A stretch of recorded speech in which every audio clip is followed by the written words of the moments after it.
Secondly, people have other agendas, especially those who are presented, they don't stay. So half the audience is gone already. Okay. So in future we'll keep symposium only one day. Okay. That's the lesson we learned. Okay. So the first presentation today is by Professor Viswanathan. Professor Viswanathan is a very outstanding scientist and a professor at Tamil Nadu Agricultural University. He is a fellow of National Academy of Agricultural Sciences, and he helps us quite a bit on editorial board of Agricultural Research Journal, which is published by Academy. So, Professor Viswanathan, if you want to add more for your introduction, please do that and start your presentation.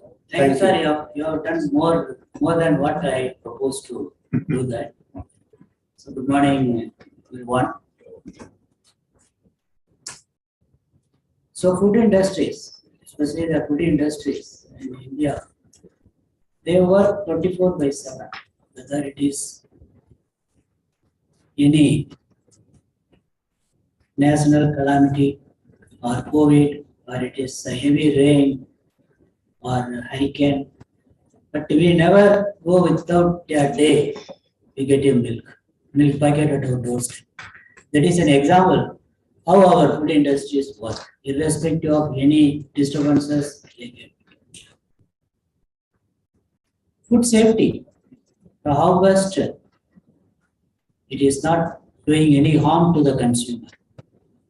So the concept is through the hazards, hazard analysis and critical control points, where the hazards in the process to preserve the food materials are identified and eliminated.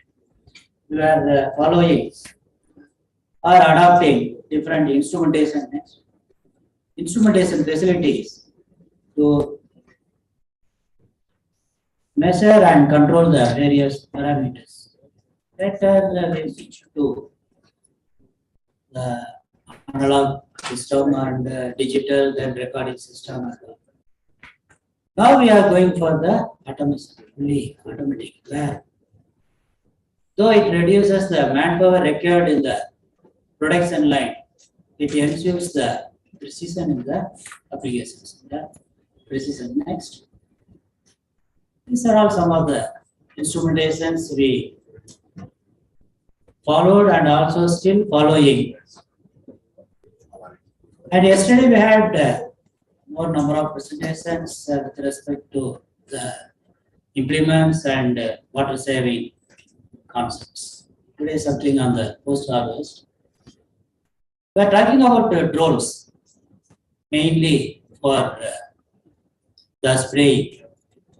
Drones, they have applications in other aspects also to judge the crop maturity.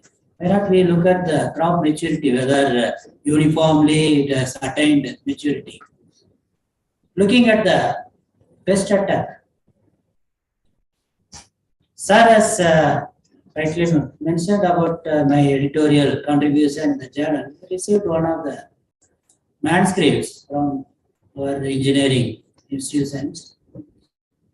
They have developed one app, takes the picture of the field with the pest, then it is analyzed and judges what is the type of pest and the recommendation is given like that.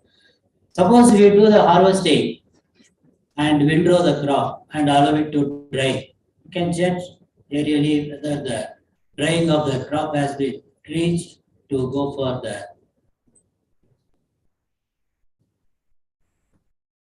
I think the crop is viewed aerially for judging its quality. Next. There was a refractometer. Earlier, we used to have the handheld refractometer. You can drop off the sample. You move out of the room to view the sunlight to judge the TSS. Now, see the digital one, where even at room light it works. There are other various instrumentations used in the processing industries for measuring the gas flow or the flow of the juice and other bulk materials, velocity of air, measuring the flow rate, the older technologies, meter. Next.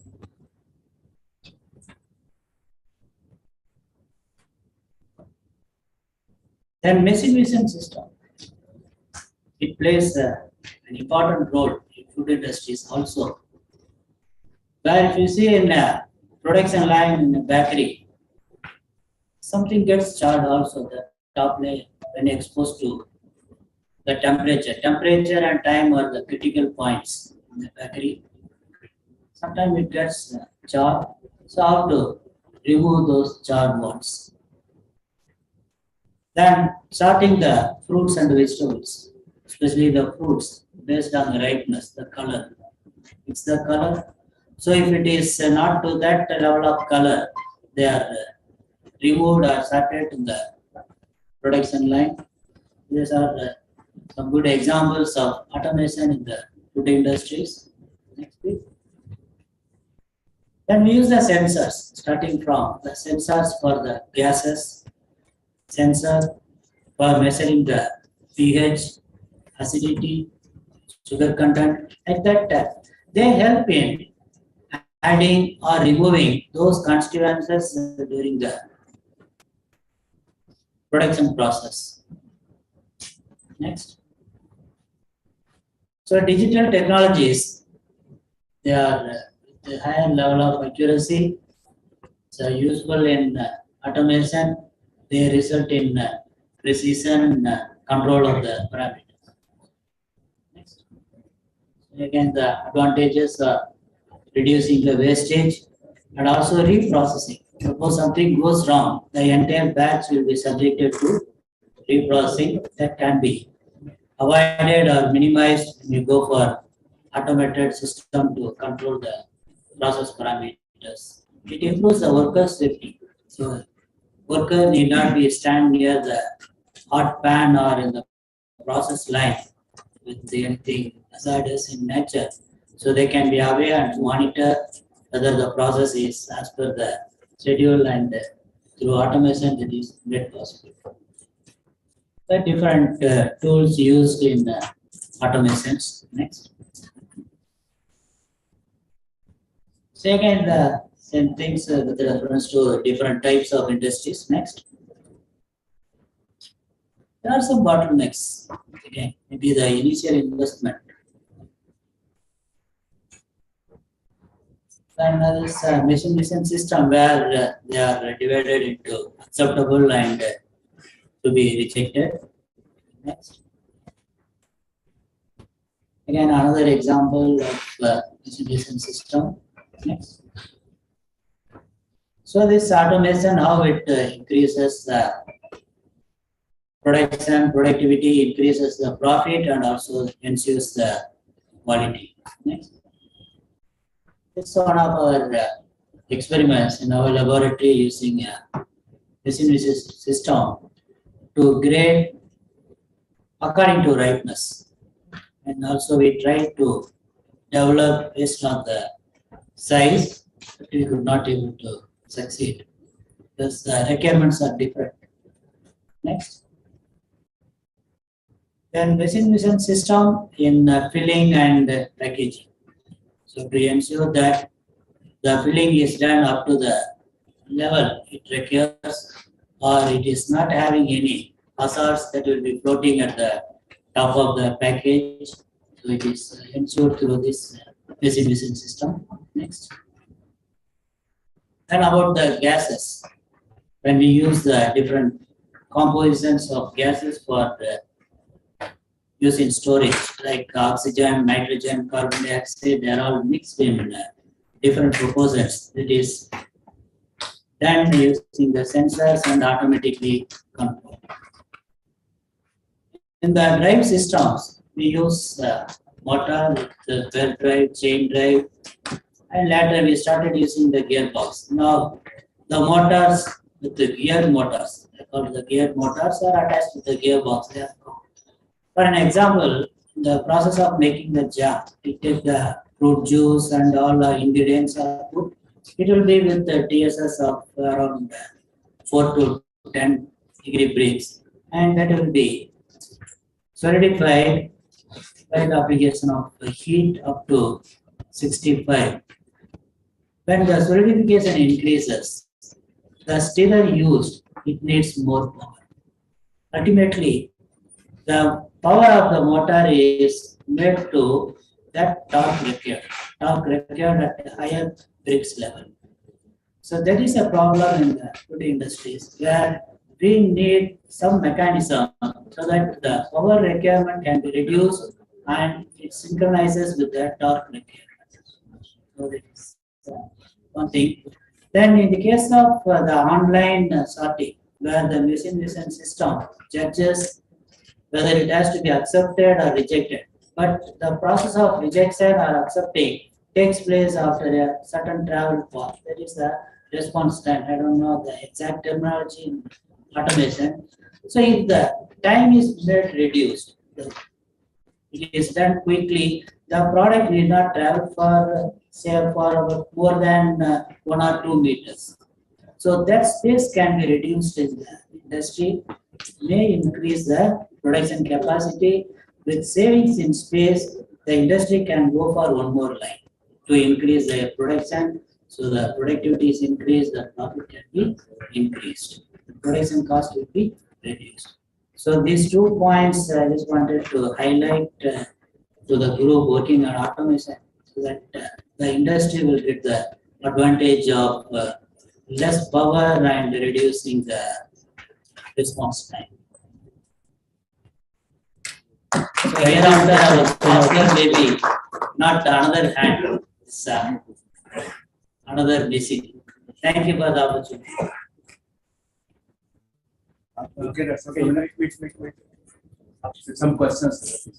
Yeah. Yes. Okay, students, yesterday we were talking about processing and all. Do you have some questions? The learned Professor Viswanathan is here. Quick.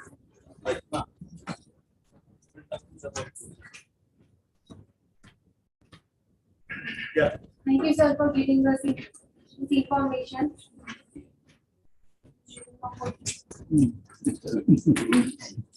Next question. Myself, I am doing master's in computing. So my question is that we use automation in, for reducing the ethylene production. Ethylene production in gas, in the fruits. Ethylene production, to reduce the ethylene production, the naturally the fruits during ripening will produce the ethylene.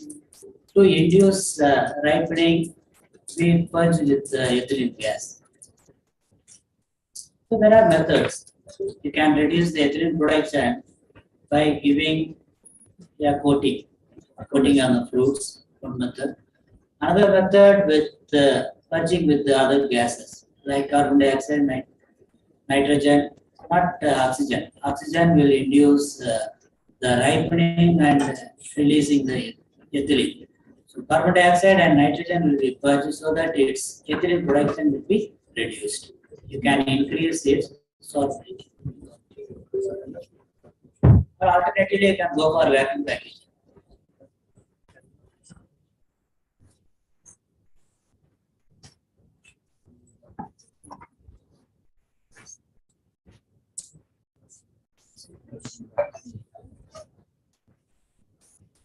Nobody else?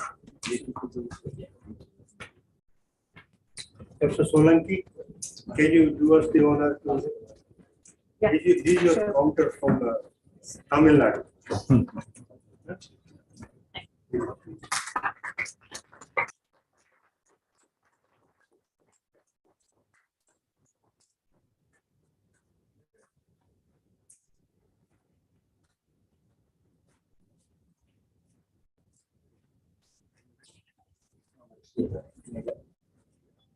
Well, the next presentation is by Dr. Indramani.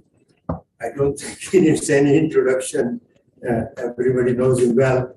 But I would still like to say is a distinguished alumni from Govind Vallabh Pant University of Agriculture and Technology. And then he studied a PhD from IARI, again with my classmate, Professor Pawar, J.P.S. Pawar.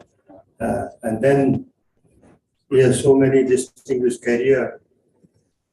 Last, he was the head professor and head at IARI. Director research. And director, also joint director research of IARI. And then, currently Vice Chancellor here at Parbhani.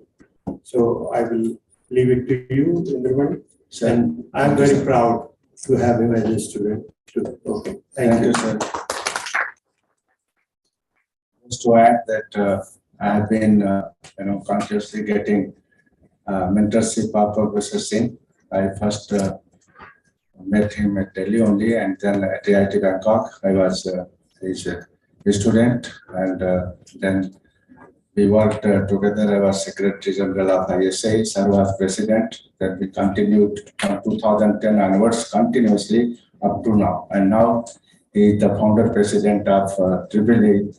Now I'm assuming the responsibility of Secretary General AAAE in addition to other responsibilities. Thank you very much, Professor Singh, and all the delegates, ladies and gentlemen, and my dear students.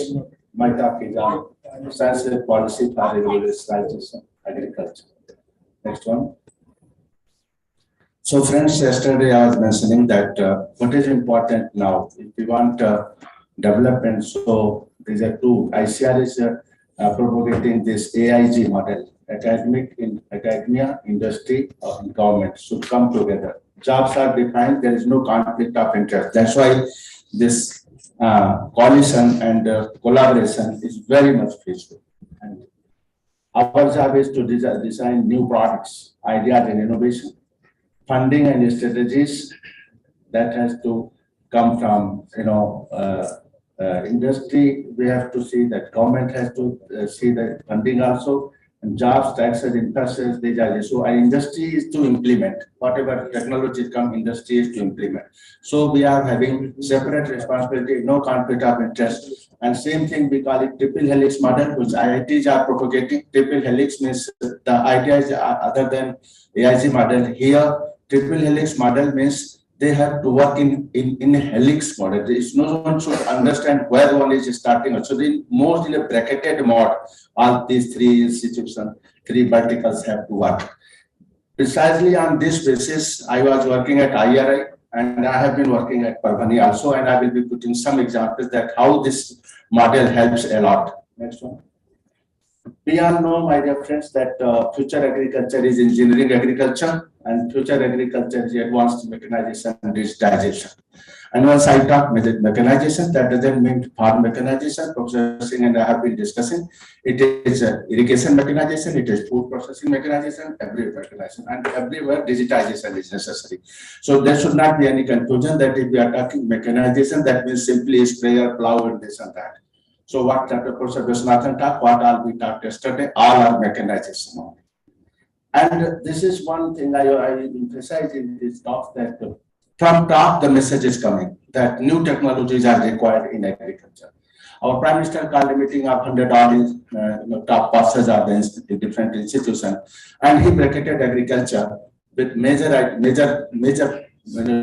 issues like health, education, your cyber security, then health. All these are the major issues, and agriculture is one bracketed with these major problems. And he said that what we need, that technology-led solutions are important. And India, he termed this decade 20 to 30 as a decade for the nation.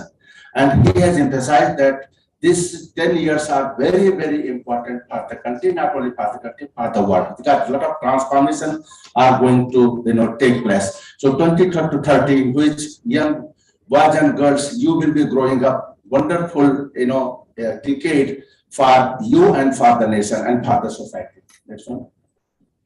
So we all know that the industrial revolution has taken place from 1 to 4.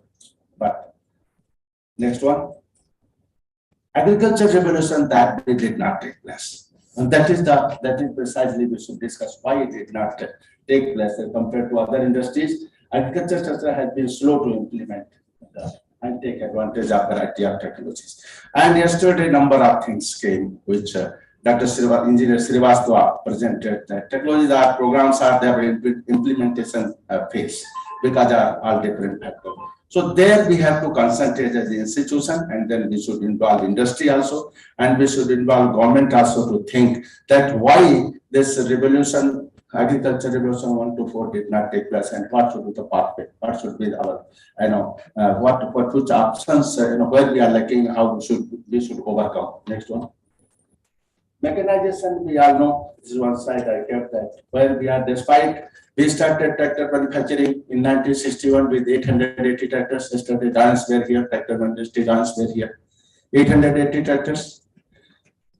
We became early, in just after 2000, 2005, we became the largest producer of tractor in the world. We are the largest producer of tractor in the world. But we have been discussing that tractorization, the facts are there. Annual production nowadays it is over 1.1 billion. But lot of lackings are there. Mechanization, the way it should take place, lot of hindrances are there. But mechanization, the way it should take place, has not taken place so far. Next one. So what is important, what we are thinking like, mapping dynamics changes in agri practices and design agri equipment for all operations are required. Manufacturers have to take responsibility, industry has to take responsibility, government has to take, academic institutions have to take responsibility in a very honest way, keeping farmers at the center stage and their welfare at the center stage.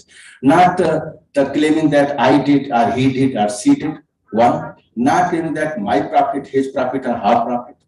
What is the finally what has gone to the farmers' welfare? Farmers, despite all the things you visit, many places you will find much changes yesterday we were discussing, has not taken place. So how to make, because basically the challenge is now before the government also that we all know that more than 50% farmers, son and daughter do not want to practice agriculture. Why? So this automation and mechanization is not only to for efficient utilization of resources, for other things. What is important is basically to bring people in agriculture. Bring people in agriculture, making agriculture a respectable job. That can be through automation, that can be through mechanization, that can be through converting in the agriculture as a subsistence farming to a profitable farming. Those are the things which are necessary nowadays, which at like this symposium we should discuss and communicate to the rest of the world what is required. Next one. So all we are thinking that how to take the things. So collaboration, collaborative efforts are required between government, institution, private company, farmers group to boost the agriculture mechanization. Custom hiring centers of farmers in the especially useful. Then I said institute as you can offer short courses with address skill, and we have to involve all, even industry. 15,000 outlets of tractor industry are there. Their job, like yesterday, my friend was talking that just to profit making are really doing favor to farmers. They can take up the responsibility to educate the farmers in the country. So a consortium should be made, and a very effective effort should be there to achieve the the objective which we are planning. Next one. Be it at VNMKV last 1 year. Just this I wanted to show that how we are doing this, not just preaching, do and show the rest of the world that yes, we are doing, let us do further. So we had a good, after coming CNH India, they funded us 50 lakh rupees or through our KVKs, we are just reached to farmers directly. Through our KVKs, we are training the farmers on how to use, how to repair, how to maintain, how to operate, how to increase the life of the machine. All this, and Madam Khorke and all she is the leading that project.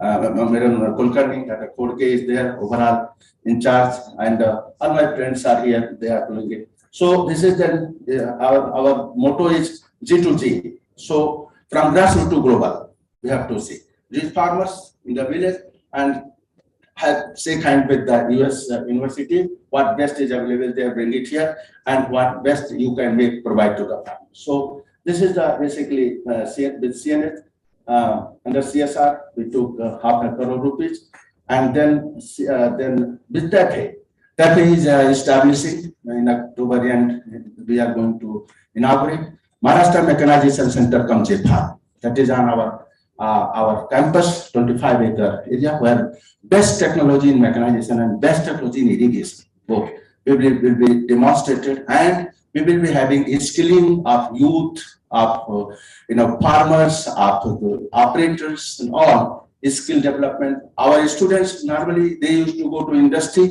Many times industry people are busy, sir. They don't spare time much. Now, rather than be going to industry, industry is coming to campus. So this is the reverse it taking place. Now industry will be, and similar talk we are having in Mahindra and Mahindra. So we have spread in all 8 districts. We want to center in different districts. We have collaboration with the industry. So all different industry we want. So with the and then Rajiv Gandhi Science and Technology Institute there, we approached them. They funded 50 lakh rupees and 10 projects. Those for teachers. We gave those 10 projects on technology they are working. And here I take word, so robot for drone. And then I had last year I visited this year only, February, visited 4 US universities. We had collaboration with them. And we could send 26 students last year, and same number of students are going this year for training, and then faculty, large number of faculty going to training.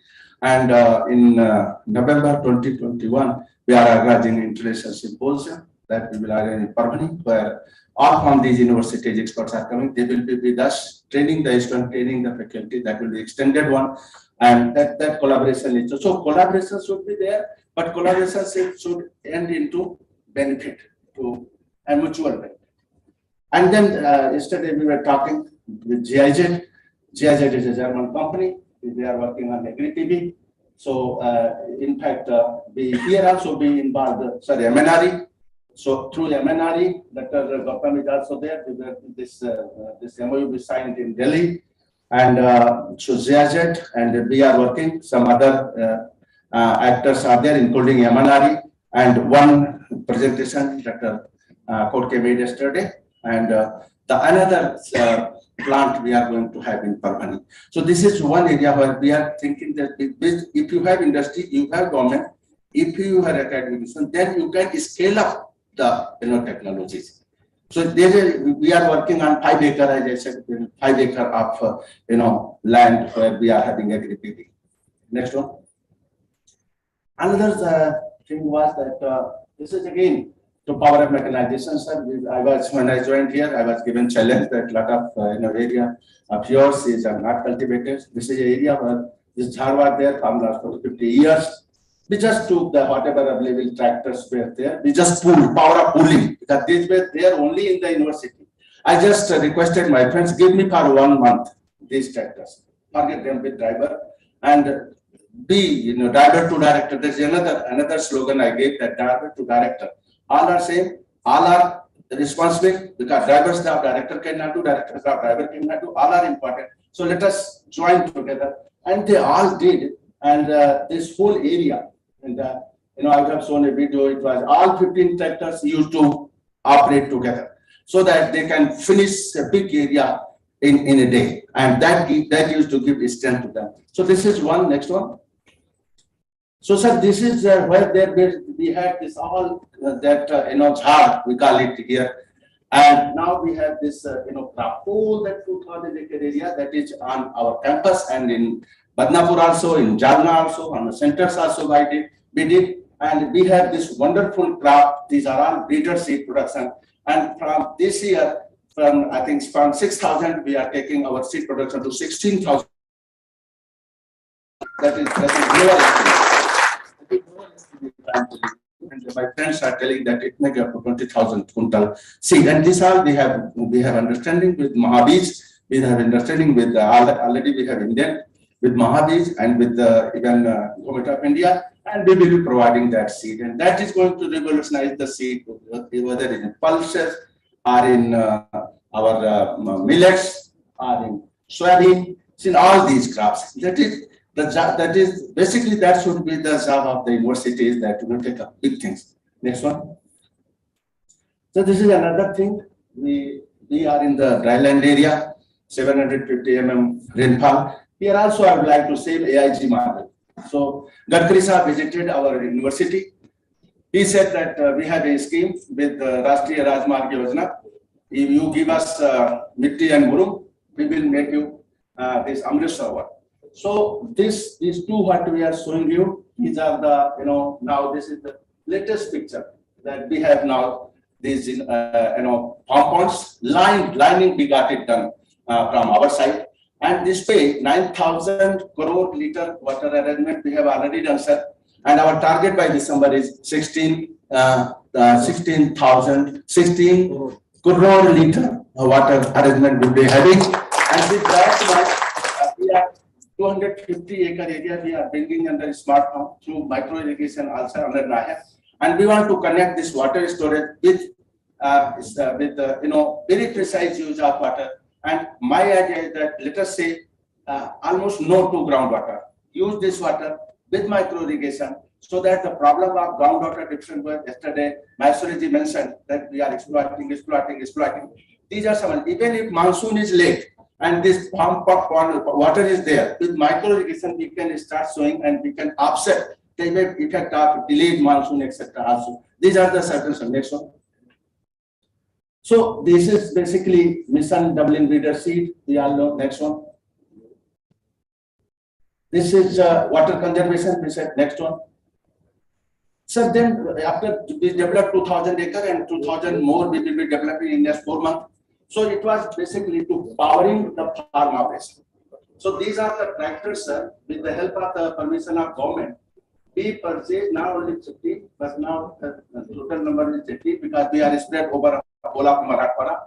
They said that without power, so you cannot do the farming. So now we, and beauty of this, what picture you are seeing, that we have tractors of all different companies in Parbhani, all, and we gave them a kind of competition that if we are purchasing, what you are going to give in gratis. So sir, we got worth 40 lakh rupees equipment and reduction in cost because of mass purchase. So my friend Dr. Khorke was saying that कहानियां बनेगी, लोग कहेंगे, मैंने कहा हर company से लो और फिर ये दिखाओ कि 40 लाख की सेविंग करें, कोई कुछ नहीं कहेगा. And now we have powered our farm with all new. They will continue after 15-20 years. We have done that. Farm should sustainably keep on producing the breeder seed and other seed continuously with this kind of power. And at the same time, university saved 40 lakh rupees. Every tractor we got free equipment. Next one. We are working on, sir, even appropriate mechanization. Dr. Solanki is here and whole team of agriculture engineering. Maharashtra and Marathwada is still owns bullock power. So we are the best center of that ICRP on animal power. So we have been developing number of technologies and using also like 3,000 big planter, BBF planter we have shown, and that is one of the most talked about technology of Maharashtra government. Next one. That is saving seed, that is saving water, that is saving labor, everything. Next one. So these are equipments are popular. So GIZ we have already discussed yesterday. This we are going in a big way in the sense that 5-acre plant is there in Manwar and 5-acre plant we are going to have in our campus also. And that way we will, our job is, earlier we took it, sir, only science part, but later on we realized that, and they give 50 lakh rupees as a grant. Then we realized that if someone else is managing, then we may not manage according to our requirements. So we took management also.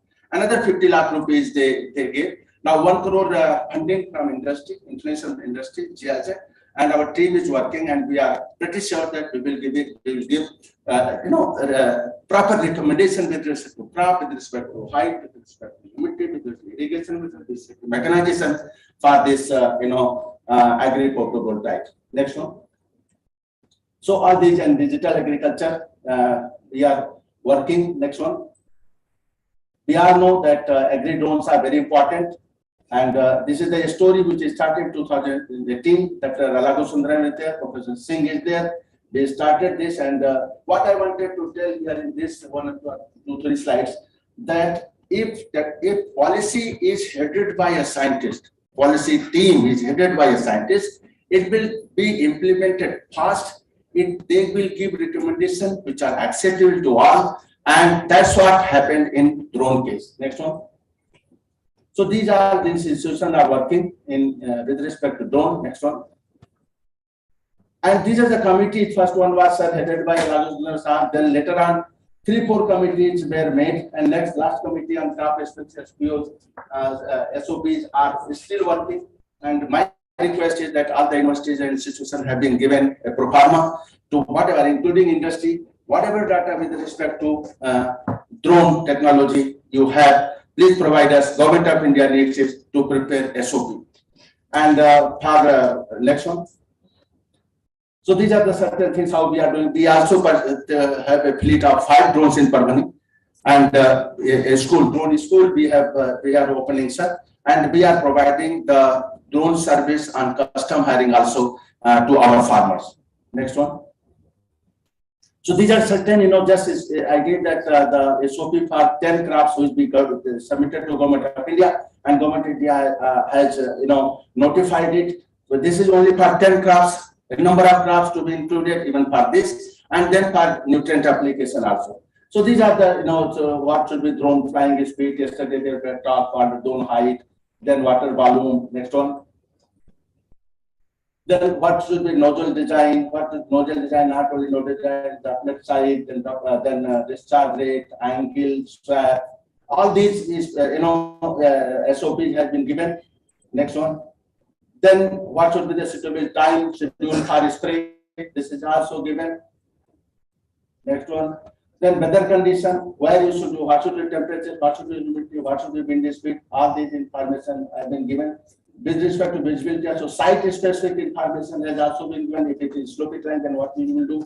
If plain land, then what we will do. A length of buffer zone also for non-target crops. What should be the buffer zone in meter? What should be the water body distance in meter? These are the certain Government of India has given approval for these pesticides. Only these can be, and that's too they have given for period of 2 years only, and that need to be again. These need to be tested. So far, from we do not have complete list of what are approved pesticides, because these are less harm causing. So that's why Government of India has approved this only, but whole list after verification has to come. Next one. All these, next one. Even we developed this ready reckoner for drone and broom sprayer, that what should be the what height and all those spray angle, spray height, and then what should be the swat width. On this, we have given this ready reckoner also. We gave the what are the precautions before spraying, during spraying, after spraying. All these are submitted to Government of India and notified by Minister of Agriculture, Farmers Welfare, and this is available on their website. Next one. Financial support, our committee was working, and based on that, Government of India has notified it. This was included in, sir. We have been discussing with you in submission of agriculture mechanization. Drone has been included in this. 100% subsidy to our FMTIs, ICR Institute, KVK, JSU. 300 drones has been distributed. 75% subsidy to STO, 40 to 50% individual farmers. 40% are ₹4 lakh financial assistance for drone purchased by existing custom hiring centers. And agriculture graduates serving custom hiring would be eligible to receive 50% of the basic cost of drone and its attachment up to ₹5 lakh. So agriculture graduates, that's a separate provision. This all was the recommendation of the committee, initially, which was headed by Dr. Alatu Sundaram, later on by myself. Next one. So even Government of India has said that the committee will remain as a standing committee with me for all different uses of drone. They have to give SOPs, and some universities, if somebody is available, they had not purchased that Government of India had given that grant. If the Government of India extended that you have money, you go ahead with the purchase, and all 300 drones should be purchased and put on use. Next one. So, sir, this is another thing which in our area we are having monitoring this weather sensor, and Kailash is here. Based on our recommendation only, sir, this government of Maharashtra is taking decision on whether it is rainy days, whether it's, any assistance is to given, all other. So all our government of Maharashtra has decided that there should not be any human intervention in giving recommendations. So all NDVI based recommendation we are giving to government, and based on that only farmers are getting benefit in terms of either compensation or even loss compensation. Next one. So these are the things. Agri robotics. We are the one who have agri robotics. Two agri robotics, particularly for grafting robot. Next one. So this is one. Can you tell it?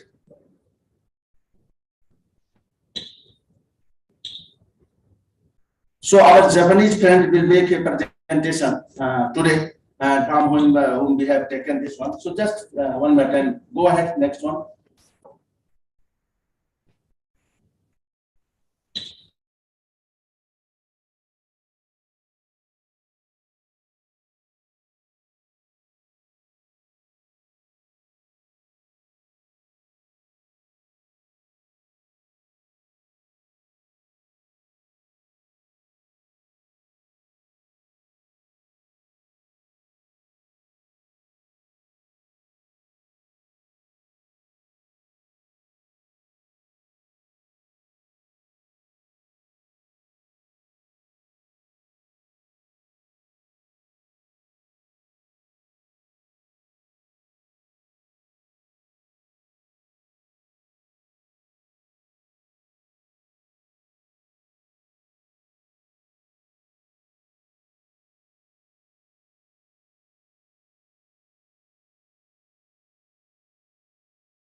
They are using.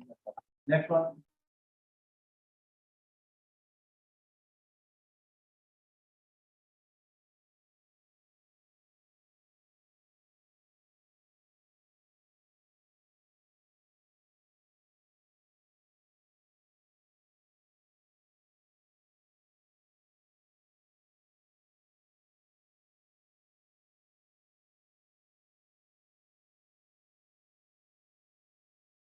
This structure. This is 100 metric ton. We want, whether Maharashtra government wants even higher capacity, but this.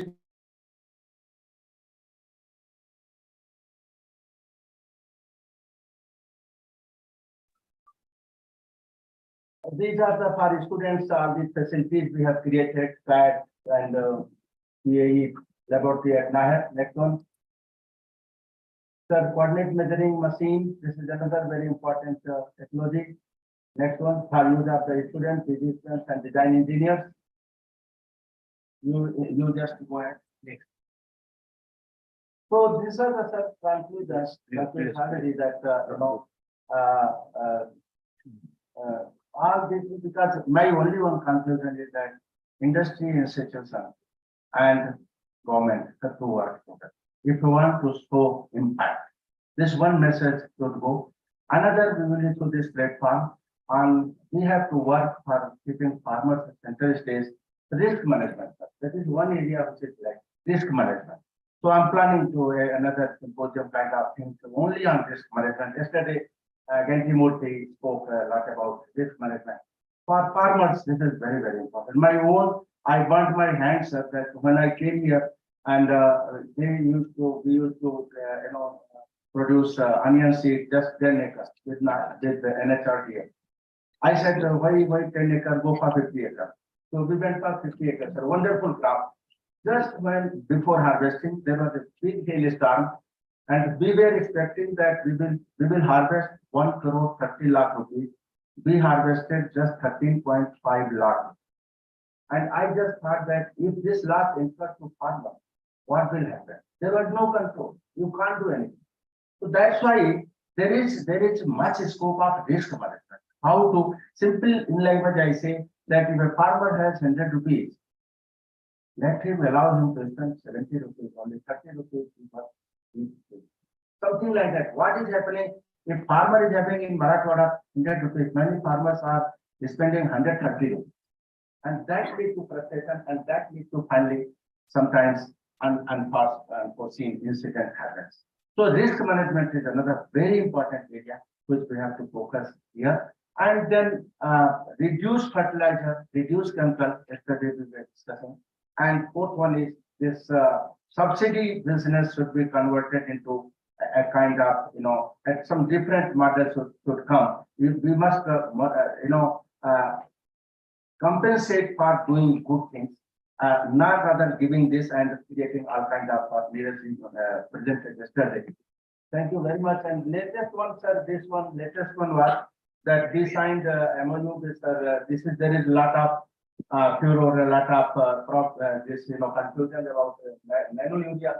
So IRI, VNMKV Parbhani, Pantnagar, and this TNA, 4 these universities have come together, sir. Government funding is required instruction from the government of India that a detailed experiment is there. So last week only and there the use of drone. So IFCO is giving 2,500 drones, and those are the ones with increased battery life that they we mentioned, we witnessed the other day. So university will be working on this very important data. Thank you very much. Thank you. So this is actually the message. Coming together is the beginning, keeping together is progress, working together is success. Thank you very much. Thank you very much, Dr. Indramani. I think the subsidy issue raised that I am a firm believer. Subsidy means corruption. That's it, nothing else. Okay, so we should somehow, if we can give them a loan on easier terms, much better. Okay, so I'd like to request one of the students to meetings.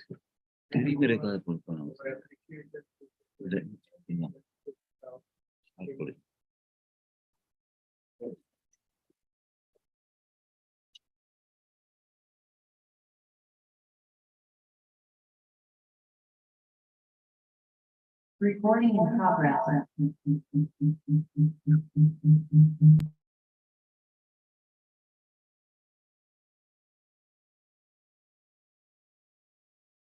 Mike? Mike. So yesterday, I was knowing about this cyber physical system and agriculture. I think that was very impressive, and something like this should start as 1 or 2 projects together, because each vertical is definitely having a lot of specialization. But I think connecting everybody, which is a cross-functional team, including that, and that's what you will finally be able to predict even the if there are risks through this. Data science is going to be the next generation of things once you do digitalization. So I think there is a requirement of mechanical engineering, mechatronics, agriculture engineering, and all that. I think that 1 or 2 projects should be started, in my opinion, and there I'm sure industry would be also, because what you are doing finally goes into the industry and becomes, they do the cyber physical scenario, but then the results are a little later. As a result, what happens is the whole technology gets lost in the process.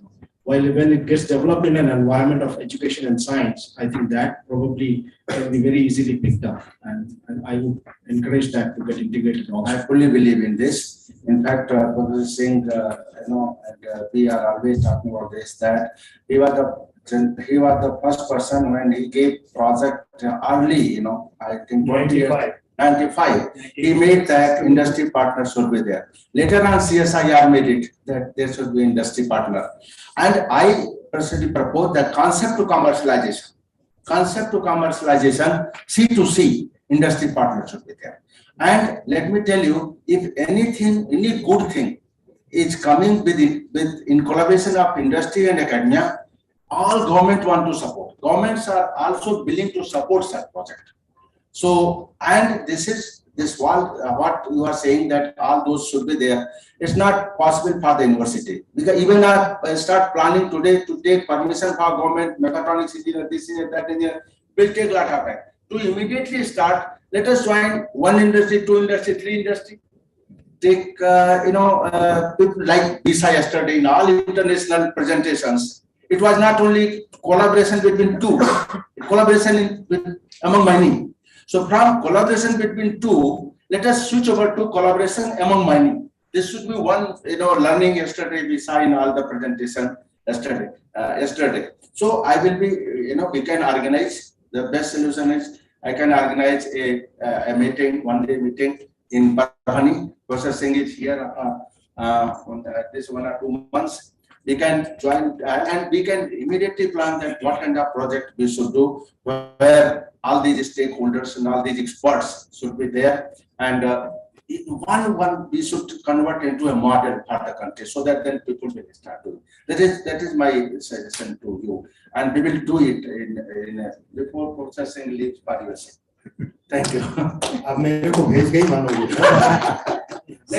Thank you. Okay. Yes. Actually, I am having one question. Okay. Right. First of all, thank you very much, sir. You have delivered one of the finest lecture of this symposium. Actually, I am having one question related to the drone technology. Sir, as we know that since we were student, the amount of water used for 1 acre area with knapsack spray rate was recommended 200 liters. Through mist doors, it was recommended 1/3 water we should use, 70 liters. And through drone technology, we are using only 20 liters per hectare. Being a student and being a agriculture worker, I'm just worried about the quantity of water which is utilized for a 1 acre area. In foreign countries, we have seen most of the insecticides which are recommended for drone technology. Yes, sir. We don't have a time for lecture. Actually, no, it is not lecture, sir. This is a point of discussion. That's why. No, I will stop you. Okay. So answer the question. So I understood. Everybody is asking this question. Okay. Whatever you saw those list of insecticide, pesticide. Yes, I have seen that. So those are the one which are causing list harm. That's why government is cautious about this. So that is the thing. And then if we can have we are getting confused that nano urea will not work, but it is true that it is working because of once you go nano size, then your surface exposure is more and then effectiveness is more. Similarly, there should be formulation of those kind which can work with 20 liter water and you can spray in the field. So this question is in many minds, but answer is there, and that's why new formulations are coming and we will do it. Yeah, I think the issue of nano urea is that the farmer does not understand the technology. He has not been trained. He has not been explained properly. Okay. Correct. So, and problem is the IFCO, the fertilizer, when farmer buys urea, they are forced to take urea. And I think that is bad. Yeah. They should have option whether they take nano urea or not. Okay. Once they are familiar with the advantage and they are convinced, they will definitely take it. But now they are being given before without they knowing how to use it. And they have been scolded for this because that forcing will not work. It should be pull one, not push one. So this is what we are saying. That's not democracy. Okay. Okay. Thank you very much. Once again, give a big hand to. I think next presentation is Murtaza Hassan. Okay. So, Dr. Murtaza Hassan, please introduce yourself briefly and make a presentation. Yeah, thank you. Good morning, everybody. Respected again, the Singh sir, Indramani sir, Koche sir, dear students. Myself, Murtaza Hassan, I am principal scientist at Indian Agriculture Research Institute, and there is a center there, Center for Protected Cultivation Technology, in which we have, for the last about 23 years, we have been working on various forms of protected cultivation. But the latest, for the last 5 or 6 years, we have been working only on smart urban farming technology. So what we are working, what are the projects we are doing, I shall be talking about. And as told by Dr. Syed sir, I have made exactly 15 slides.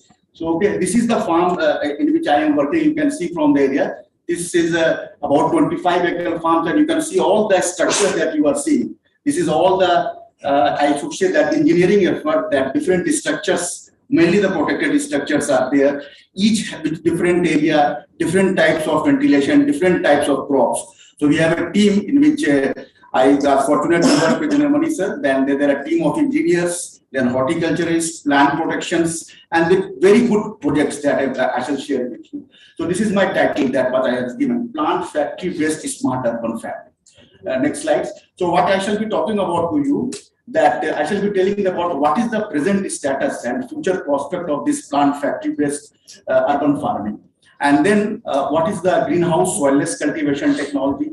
What are its newest forms of protected cultivation like soilless, hydroponics, aeroponics? So once you have this core technology, and then as an engineer, our next effort is to build the designs and all, then go for the or adopt latest technology of automation, sensors, controllers, IoT, all AI and ML. So first infrastructure, and then you have to go for this technology. What are the advantages and challenges? Because these are new things for our country, and some technological and policy issues. Next slide. See now, if we see what is the relevance of smart urban farming in the coming days, you can see that the agriculture global issues, that decrease in agriculture population, arable area, we have the population increasing, and then the arable land area is decreasing. Then you have decrease in biodiversity and green space. And we know that nowadays there are two types of stress that is prevailing. One is what we call abiotic stress, that is, that all sort of weather abnormality. We have extreme summer, extreme winter, everything is extreme now. So in that things, how to go for the agriculture. Then the present generation also needs the quality of life. We need now, especially after the post-COVID, in less space, lots of nutrition vegetables. This is the things now coming up. There is a trend of growing herbs crops. Everyone is growing herbs, vegetables, fruits. These are the crops that is required by the present generation. So how to grow it? What are the things that as an engineer we can do it? Now, on the other hand, that is also especially in and around peri-urban areas, in Marathwada area also, that I was supposed to ask the question with Mani sir, that in this area now everywhere water is shortage. So shortage of water, fossil fuel and biomass. So these are, you can see so many complex things are there. And one thing that is missing in this slide, that is the biotic stress also. So we are working with the team of scientists in which they are saying that very complex diseases are coming in the plant also. So you can imagine when we are working at IRI and facing lots of problems, what will happen to the poor farmers. So in these scenarios, that is now the present, everywhere it is there, every part of the world, there is a relevance of smart urban farming. Next. So in the, especially what I want to tell you, that this is a new thing, that is once you go for the plant production systems, you can grow the crops in open field, you can grow the crop in greenhouses, and now there is a new thing that you can grow the crop inside everywhere. Suppose you are sitting here, now you want to grow the plants here, you want to grow something in your drawing room, in your office now, that you can do it now. So indoor systems are there. So what is there? You have a controlled environment, and then in the open field, of course, it is uncontrolled. There is a latest concept that is called PFL, that is the Plant Factory in Artificial Life. This system is very popular in many advanced countries. So what I wanted to do, that in those big countries there are spaces. So in our country there is not much space. Everyone will ask that we have already so much open field, so many greenhouses also there. Then why we need another area? So what we thought that plant factory in artificial light, can we grow the plant factory inside the existing protected structure? So this is the new concept that we are working. We are using the plant factory concept, but not with demanding another area, because that is not possible in our country. So how to have the plant factory concept even in open field and even in the greenhouse? So this is the model that we are working. So growing, so this you can see that the plant factory system. One, this plant factory system, that is the greenhouse base. So you have the existing greenhouse, it's already there. Now, in almost every part of the country, greenhouse is there. Now, how to make this greenhouse most efficient in terms of space especially. So you can see how this type of infrastructure we have created. See, this is in the left side picture, there is a 1000 square meter climate controlled greenhouse space there. What we have made 6 layers hydroponics based system. This we call plant factory system. Now in this system, what will happen that in normally in 1000 square meter greenhouse, you can grow about 2000 to 4000 plants maximum. If you grow the big crops like tomato and capsicum, it is 2000 to 4000 per square meter. But in this type of system, we can grow more than 10,000 plants in the same area. But we have to take care as engineer, what is the design, that what are the crops to be grown, what should be the spacing. So we can see that the spacing between each layer, it should be minimum 40 centimeter, 45 centimeter.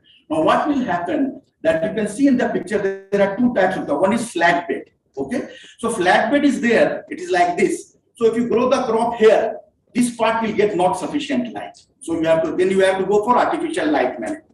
Then what is the solution? You go type A type bed frame. You can see in the left side picture, you make your frame like A side. So when there is a frame, you have the very good uniform distribution of light. So in this type of system, first of all, you have to make the infrastructure, decide what to the crops to be grown. Then the next important thing is that now you go for its fertigation. How every crop at every place should get right amount of water and nutrient. That is also the most important thing. Yesterday we talked about irrigation scheduling. Here it is fertigation scheduling. So it is very important that all the crops should grow all the nutrients at the right times. Now, for this, now lots of efforts are being made. What types of pumps are being used, and now with the latest technologies, we can use the smart sensors. Very smart peristaltic pumps are there that can be used for very precise application of water and nutrients. So this type of, that's for developing the infrastructures, and then we are using here lots of sensors, whatever the available sensors of nutrients management, moisture management, and then go for its automation, then artificial intelligence based aspects, some IoT application. So these are the things there. On the right side, you can see, please go back. On the right side, the same thing is indoor plant factory system. So when it is indoor, we have some office-like structures on the rooftop, then you have to totally depend on artificial light. So now artificial light technology has developed a lot, and you will be surprised that this artificial light, now what we are doing, our PhD and master students are working, and especially I would like to share with all the students here, light is very important, and it has different spectrum. Now what we are studying, that for which plant, at which stage, which spectrum is important. So we have found that our research that this spectrum not only affects the amount of production, it also affects the light, the qualitative parts like vitamin C, antioxidant, if there is anything is there. All these have direct relation with the light. We have published some recently very good paper in the Nature by my PhD student, in which we have found that the light spectrum like red light, blue light, how in which amount, RB ratio, and in which quantity, it totally affects everything, vitamin C, antioxidant, everywhere it is affected. So light is going to be now very important, and fortunately the LED light, smart LED light, is very energy efficient. It is now very cheap also available. So, but no, we cannot use directly light here. Which spectrum to be used? What should be the quantum, and then R by B ratio? Everything can be made available. So this is another new thing. So you have the interaction of light, water, and nutrient for any crop. It can be for open field also. But here, especially inside this system, we found that light, water and nutrient injection is very important, and then we are taking the projects accordingly for this type of crop. So in the coming days, these things will be very important. Next. So what we found that why it is sustainable in the terms of it is very water and energy efficient. Let me give you one example. If we grow 1 kg of lettuce crop in the drip irrigation in the open field, it takes about what we have found about that in the open field also about 40 to 50 liter water for 1 kg of lettuce. Same crop, if you will grow with hydroponics inside these things, it will take only about 4 to 5 liter. So there is a drastic reduction that about 10 times, 90% saving of water. So water is, that coming days, it is very important. So that's why these technologies are very water efficient. Then precision farming, of course, because all things you have to apply at right time, right amount. It comes under controlled environment agriculture. If you are growing inside, you have to take care of these things. Next, as I already told you that in our country, what is the present status? In our country, what is the status? See, in our country, farmers are also doing urban farming nowadays, but mostly they are doing in the form of greenhouse, soilless cultivation, hydroponics and aeroponics. There is a one term missing here that now we are how to integrate. We are already using the fish in this system, that is called aquaponics. Recently, we have got one National Agriculture Science Fund related project in which we are the lead center, and Central Institute of Fishery Education is my partner. So there now my job is to integrate fish also here. And then fish-based nutrient excreta, they will be the nutrient for this plant. So how to optimize these things? So these things are very important in coming days. Everyone wants to grow good crops, healthy crops inside their home also. And if some fish will be available also, that will be very good for the common citizen. So this type of model we are working. Presently, we are affected that total area covered is approximately 5,000 hectares. Farmers are mostly growing vegetables, flowers, as I told you, like crops like nursery crops, then other fruits are there, then lots of herbs are being grown. And then there are two types of system. One is called, this is open loop type system. Open loop, it means that there is no recycling. So recycling is also very important. That it is difficult, but the growers do not do it normally. So all the water and nutrients are being recycled. If it is recycled, then it is called closed loop system, but its management is slightly difficult. And then you have to take care of the salt management, which that is the most important thing. And what is we found that in our country now, there is the technology is in primitive state, it lacks technological thrust. So we are working with not only infrastructure, but with automation, with sensors, controllers, and IoT. Next. What are the sensors you require? You see so many sensors are required for smart urban farming. There is no soil here, so you do not require soil. You require soilless moisture sensor. Then fertigation sensor. See, fertigation sensors is very important. So for all the nutrient, we require precise sensors here, and these sensors are very costly. So we are working with 2 German institutes, and then 5 sensors, that is NPK, calcium and magnesium. We have made these sensors, and then that prototype we are trying to bring from Germany and then standardize it. So that is very important. There are some sensors are available, but these sensors are very costly. So individual sensors now required for individual nutrient management. Then disease monitoring sensors, again, it is very costly, not normally available. Nutrient deficiency sensor is available. Fruit quality sensors, some sensors are available. So you can imagine that so many sensors we require in coming days. And that's why now that ICR is not doing project with many industries like and then other institutes also like IIT, IIIT, CDAT, because they have the expertise to develop the sensors. So we in the coming days, there is a lot of requirement of sensors for growers and farmers in our country. Next. See now, please continue. It will, okay. So this is, there are many projects I am executing, but this is one of the projects I would like to show you that how, next please, next, yes, next.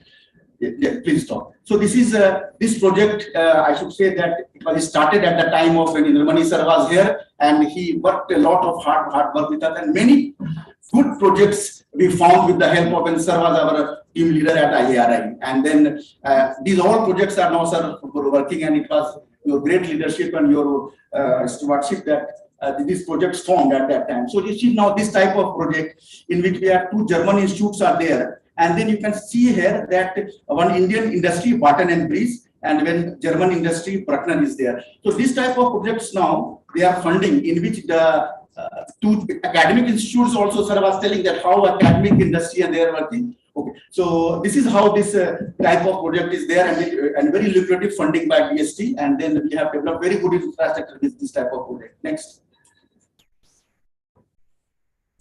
So yeah, as I was telling that we have developed a team, and this team consists of mostly the masters and PhD students. A very good team in urban farming that we have developed at IRI. All our partners are there, and then they are working very closely in this type of system. Next. So these are the, you can see that these are all the latest infrastructure. You can come sometimes and see that IoT and sensor operated vertical farming these we have developed. Next. What are the future challenges from the Indian context? See, we need indigenous and cost-effective models. These models are, let me tell you, very, very costly. So everyone will ask how we will do, how it is suitable for Indian country. Then integrated approach, engineers and plant experts, linkage of industry and institutions. We need, as I told you, sensors. So far, there is no center of excellence in vertical farming where we are trying. Exposure, demonstration, and training to different target groups for us also, and for every target group, student, everyone require this type of training. And then government policies, now there it is on protected cultivation. It should be broadened to vertical farming and smart urban farming. And that is next. These are some technical bulletins that we have developed for, and these are available free. Next.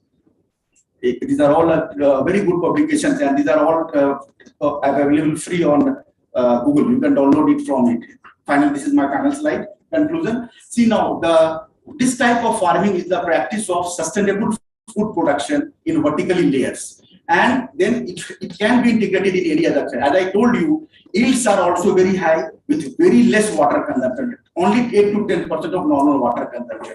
Main benefit, we can go for IoT-based systems controls, AI, ML, all things you can apply.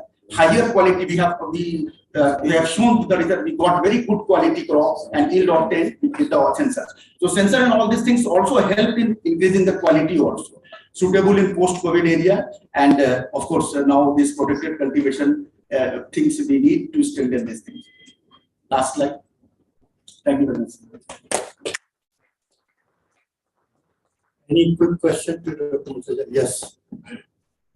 So, what crop is most suitable in Indian condition? Is anybody taken it to a commercial stage? Vertical, specifically on vertical farm. Yeah, in vertical farming, we have found initially that green leafy vegetables is very suitable. And let me tell you, green leafy vegetable initially we thought that only like lettuce, spinach, and at present you'll be surprised. There are around 150 green leafy vegetables. 150. There are many out there. Lettuce itself is about 10 to 20 times. So this, you can grow anything here, but green leafy gives very good results. Anybody has gone commercial? Yeah, many places now commercial farms are there. In India? Yeah, India also.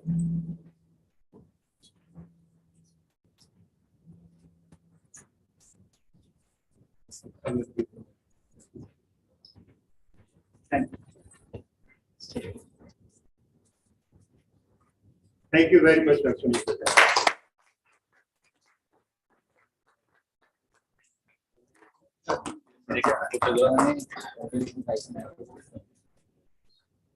Where is your photograph?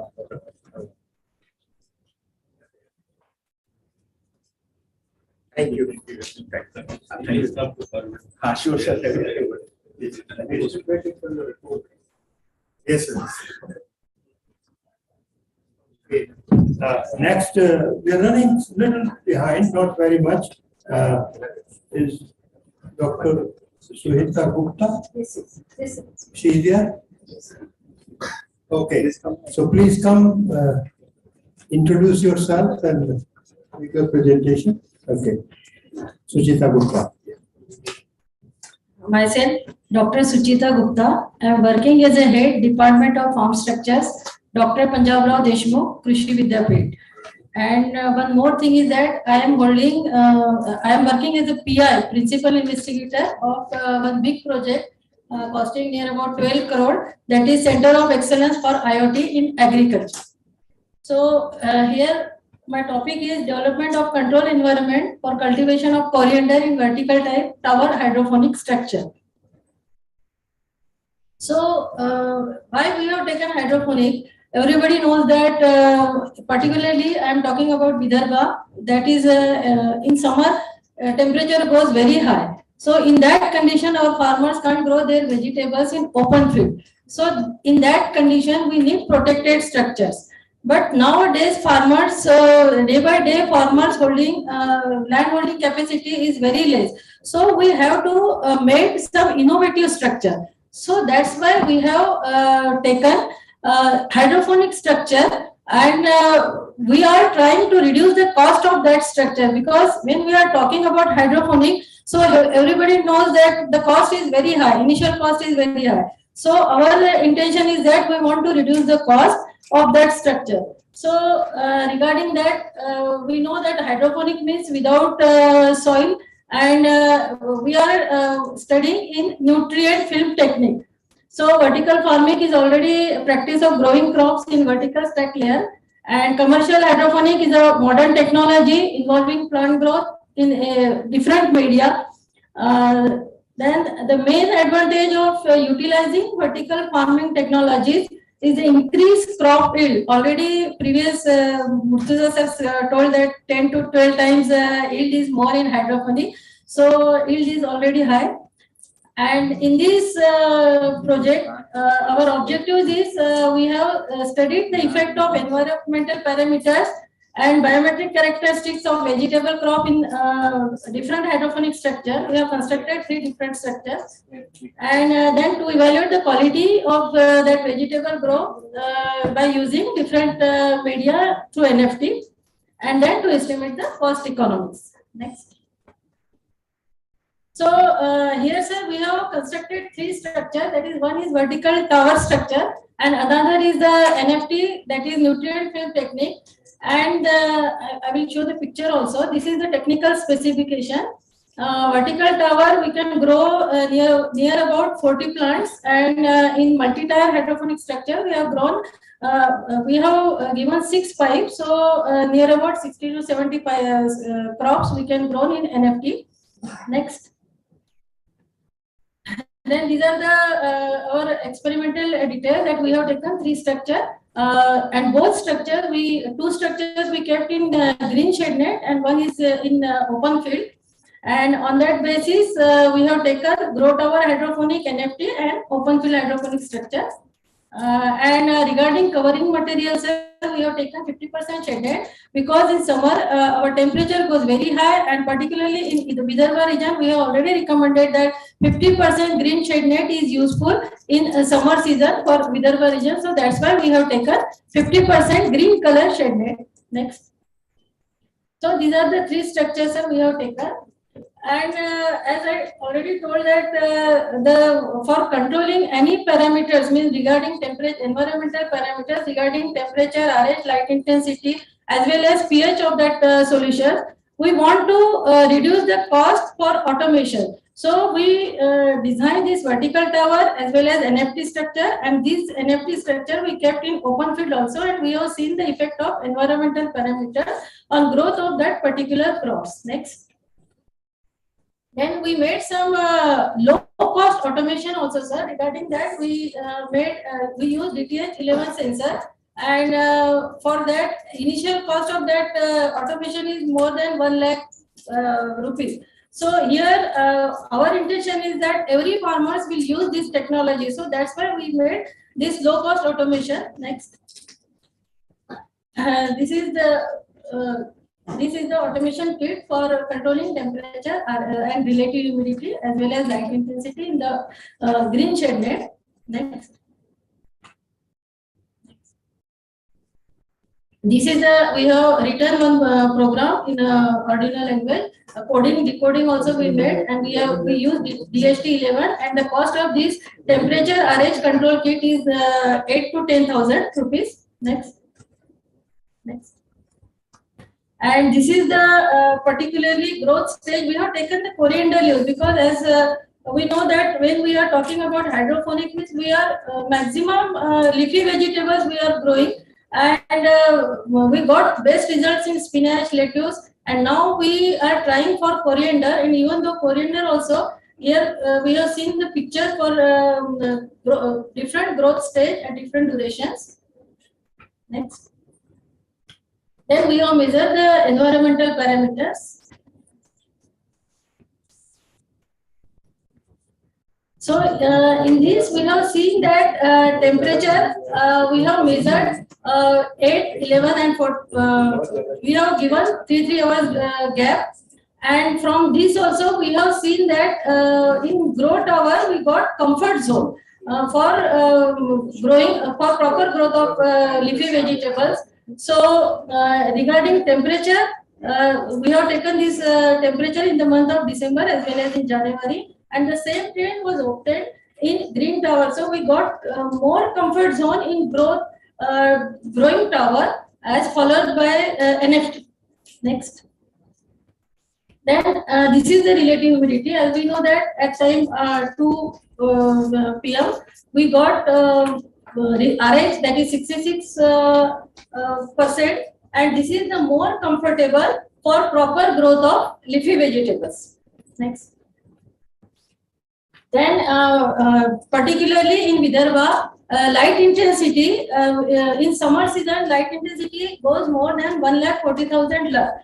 So, our aim is that we want to reduce the light intensity for proper growth of leafy vegetable. So, that's why we have used 50% shade net, and from this table also we have seen that in GTH with growing tower also we got a comfort zone, that is 313.73. Is 30,000 lux, and that is the proper growth that required for proper growth of our leafy vegetables. Next. Then CO2 concentration also, sir, we have measured, and regarding this is the 45 days crop. So CO2 is when CO2 goes more than 345 ppm, then it is best for proper growth. And when we are comparing with GTH, NFT and open field, so after 45 days we got best, that is CO2 concentration 558 ppm in green tower, that is the best for proper growth of that leafy vegetables. Next. Then we measured the biometric characteristics within 4 days interval, and after 40 days we have find that height, particularly height of the plant in GTH is more as compared to NFT and open field. Next. The number of leaves are also more in GTH as compared to open field, that is near about 1.5 times. Next. Then stem diameter also we measured. The same trend was obtained that in the grow tower we got the best results as compared to nutrient film technique and open field condition. Next. Then internode distance also we have got very good results in green towers. Then we have measured, this is a comparative chart, already I have explained. Next. Then quality parameters also we have measured, that is iron content, chlorophyll content, leaf area, then moisture content, and yield is also 16.20 quintal per acre as compared to open field, that is 12 quintal per acre. So hand holding, we should adopt this technology, that is vertical farming, so that we can take more crop in less area. Next. This is the overall comparison, and regarding all quality parameters, we have concluded that regarding biometric as well as quality parameters as well as yield of coriander, the grow tower structure was found better as compared to NFT and open field condition. So this is about my study, sir. Thank you. Thank you.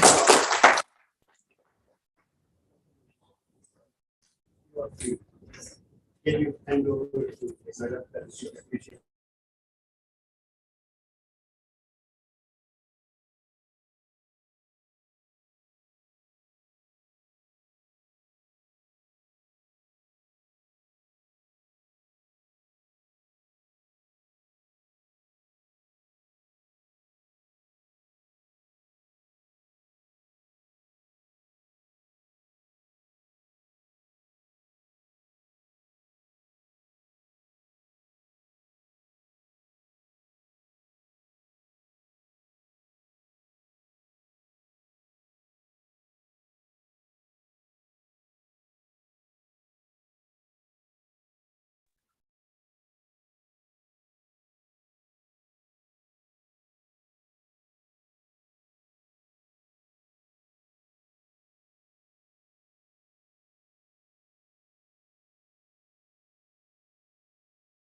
Hello. This is after one.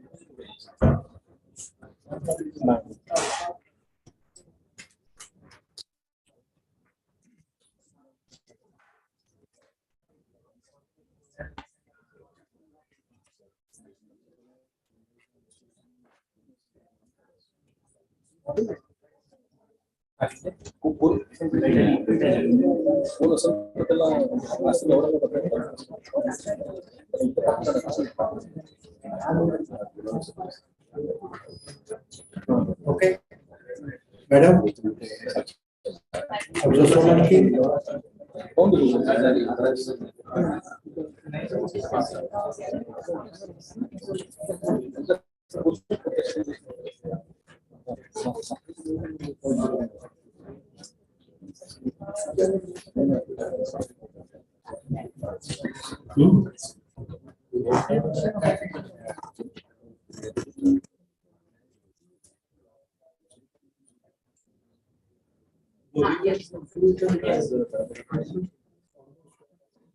Okay. Is it ready? Okay.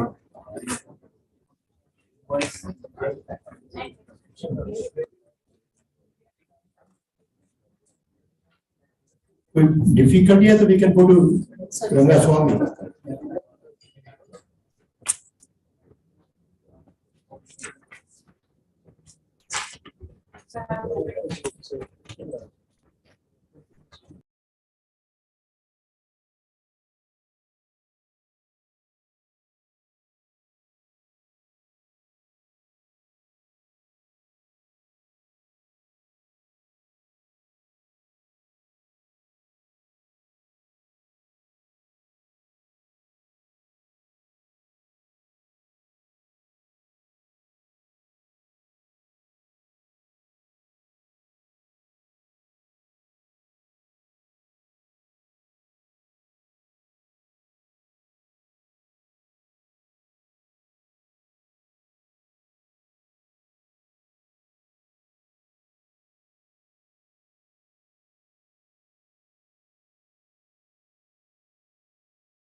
Appropriate technology with respect to this source, that is the animal power, bullock power, with respect to the soil, crop, and the land patterns. Next.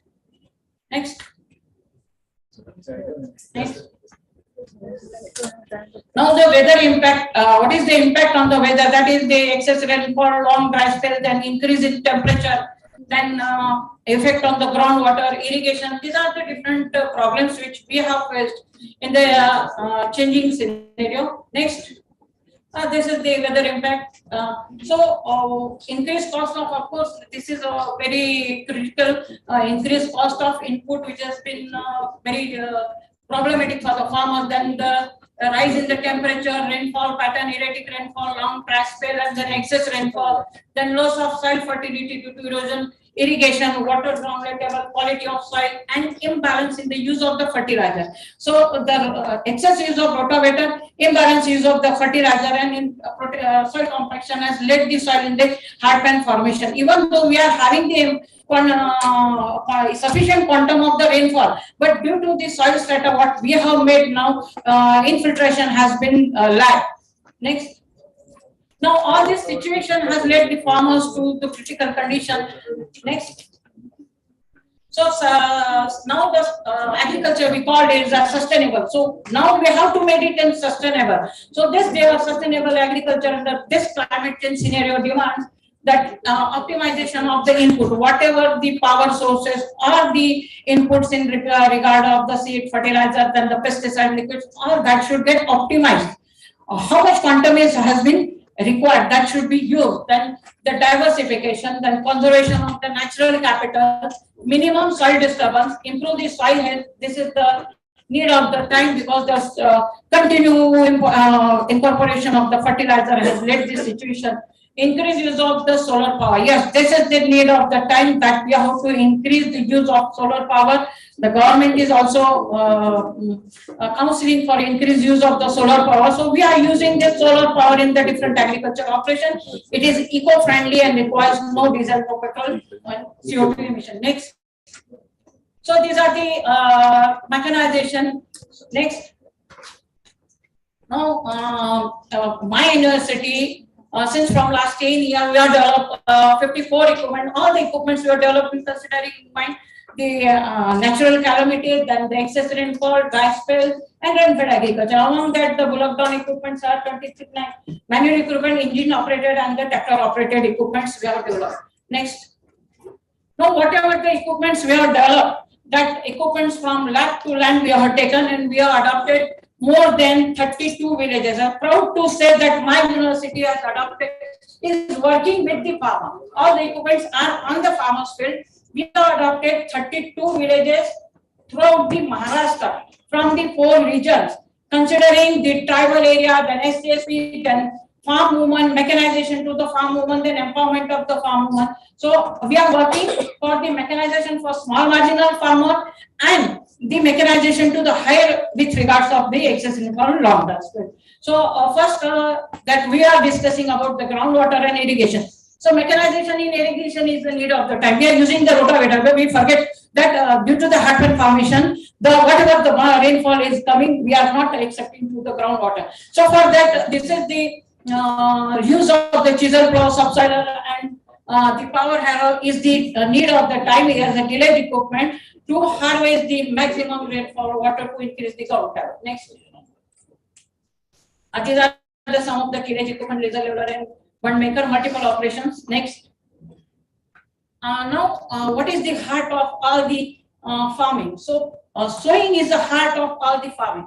Exact plant population, row to row, and plant to plant distance is the heart of the farm. If we are doing the best, then the 50% work is over. So for that, we have designed different equipment, considering in the region the farmers, then a small farmer, the farmer sowing the vegetables. So single bullock drawn equipment, pair of bullock drawn equipments, and the equipments, multi-purpose equipment we have developed. Now, when we speak about the excess rainfall and the long dry spell, in that situation, whatever the excess rainfall is coming, that should be drained away from the field, or as it is stored in the furrows, it has been useful in the long dry spell. So for the when the tractor equipments are not there, the bullock drawn equipments help for the making of the furrow. So this is the bed maker adjustable. We can adjust the width. Then after the making of the bed, we can go for the sowing with this improved bullock drawn equipment. This equipment is doing exact sowing the seed and the fertilizer and covering device, 3 or 4 operation at a time. On that planter, we have mounted the sprayer, that is the bullock drawn MPTC. This equipment is doing 4 operation at a time because time window is very less in the Kharif. So we have to cover all the operation, maximum operation at a time. So in MPTC, we are doing the 4 operation, that is the sowing seed, fertilizer, covering of seed and the weedicide application. Then the cotton planter is there. Next. Now this is one of the very beautiful equipment we have developed. We are using planter. When we are using planter, we are using 3-point linkages only. At that time, the PTO is added. So we have designed one equipment that is called as VNMKV 4-in-1. Now in the long dry spell and excess rainfall, to solve this situation, we have to keep the crop on the bed. So raised bed sowing is required, and we have developed this 4-in-1 with the multiple plates doing all the operations. That is the seed, fertilizer, covering and the spraying at a time. Then remove the box of the seed and insert the plate, then go for the intercalation spraying. This is the situation showing the excess rainfall and the crop is saved even though the excess rainfall is there. Next. This is again the onion planter. Next. This is the garlic planter, tail row raised bed garlic planter we have developed in my PhD thesis. Next. These are some of the planter sensitives. Next. Next, harvesters. There are some of the manual equipments we have developed. Of course, when we are talking about the tractor drawn equipment, we have seen that the farmer is having the tractor, but it is using for land preparation and the sowing only. Even though he is having the tractor, it is not used for the intercultivation and the spraying. For that, incorporation of the slim tire must be there. So we have given the separate 4 slim tires and the hub, and or the either in the front use the slim tire and go for the mechanization complete. Start from sowing to the last spraying in the soybean crop. We have developed package of soybean crops from with the help of bullock and tractor drawn equipment. Next. These are the soil moisture conservation ways, very important. For that, we have developed different equipment, single bullock drawn, pair of bullock drawn. Next. These are some of the equipment for the fertilizer application as well as for the in the organic farming, the dry manual fertilizer application. These are the equipments. Next, there are the subsoiler and the application. Next, these are the another package of we are working for the as we are having the different crop. So we have developed the mechanization for soybean, working for the cotton, then the maize and the turmeric. Turmeric is a very good crop holding. So this is the package for the turmeric, and this is mulch laying machine. Next, so slurry applicator is there. Next, there are the this is the equipment. One equipment can work for the 4 or 5 operations. This is the solar sprayer for the spraying automation we have made, and those so many success stories of by the farmer has been uploaded on the YouTube regarding use of solar sprayer and BBF. Next. This is the what is the risk or what is the problem in the use of the BBF. The proper counseling is not there. So since from last 4 years we are adopting the farmer every year. More than 80 or 100 farmers we are adopting and giving complete package of the soybean and watching that and how to go for the adjustment of the BBF at the more trainings we are taking, and very good success ratio we got in that. Next. These are the different trainings for the BBF what we have taken at our farm and the results. Next. Again, this is the since from last 4-5 years we are adopting the farmer, and more than 500 farmers we adopted. This farmer now the brand ambassador for the BBF technology, which has been not used since before the last 4 years, even though it was in the huge quantum given on the subsidy to the farmer, but due to the lack of the knowledge and how to go for the adjustment, they are not using that. Next. Now, this is the very good thing, that is what is the impact of use of this technology. Now, see when we say the appropriate technology, so use of this planter and seeds, VNMKV 4-in-1, there is a saving in the seed by the 20 kg per hectare. So net saving in the seed is on the projected area, that is the 10 lakh hectare area is 210 crores rupees with the use of this equipment, and increase in yield is 1,000 crore rupees in due to the use of the yield. So not only saving in the seed, but increase in the yield and saving in the cost of operation, as all the cost of all the operations are carried out simultaneously. within the limited time, restrict the frequent entry of the tractor source, reduce the soil compaction. Next. This is the 4-in-1 counseling on the YouTube and how to use all these things. Next. This is the success story. We are having a lot of success story of the 32 villages and their prepare. Next. Next. Next. To increase the visibility under the kind guidance of our Honorable Vice Chancellor, we are not working for the Maharashtra only. We have reached to the UP, Gorakhpur. We have shown all the gadgets developed by the VNMKV and to the Rajkot and Gujarat and next Suni MP, and we got order from all the corners of the state. Next. This is one very good innovative state. So there are some of the area where the dot animal population is not there. So we have made one innovative steps because the Gaushala is everywhere.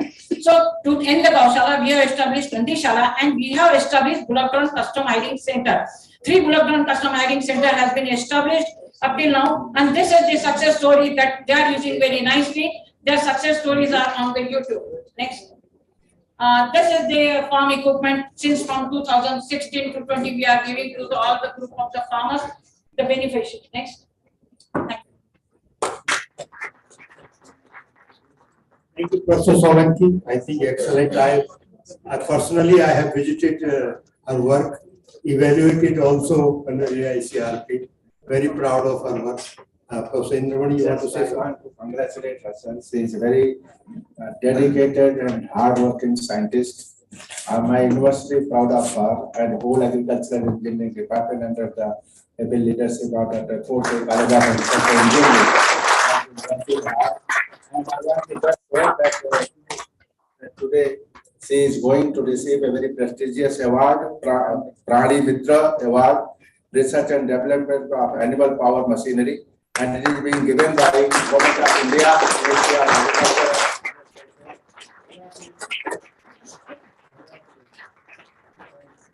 We have publicized all this. Thank you. Dr. Kote, you also joined. They are giving us the appreciation. Please write up. Sir.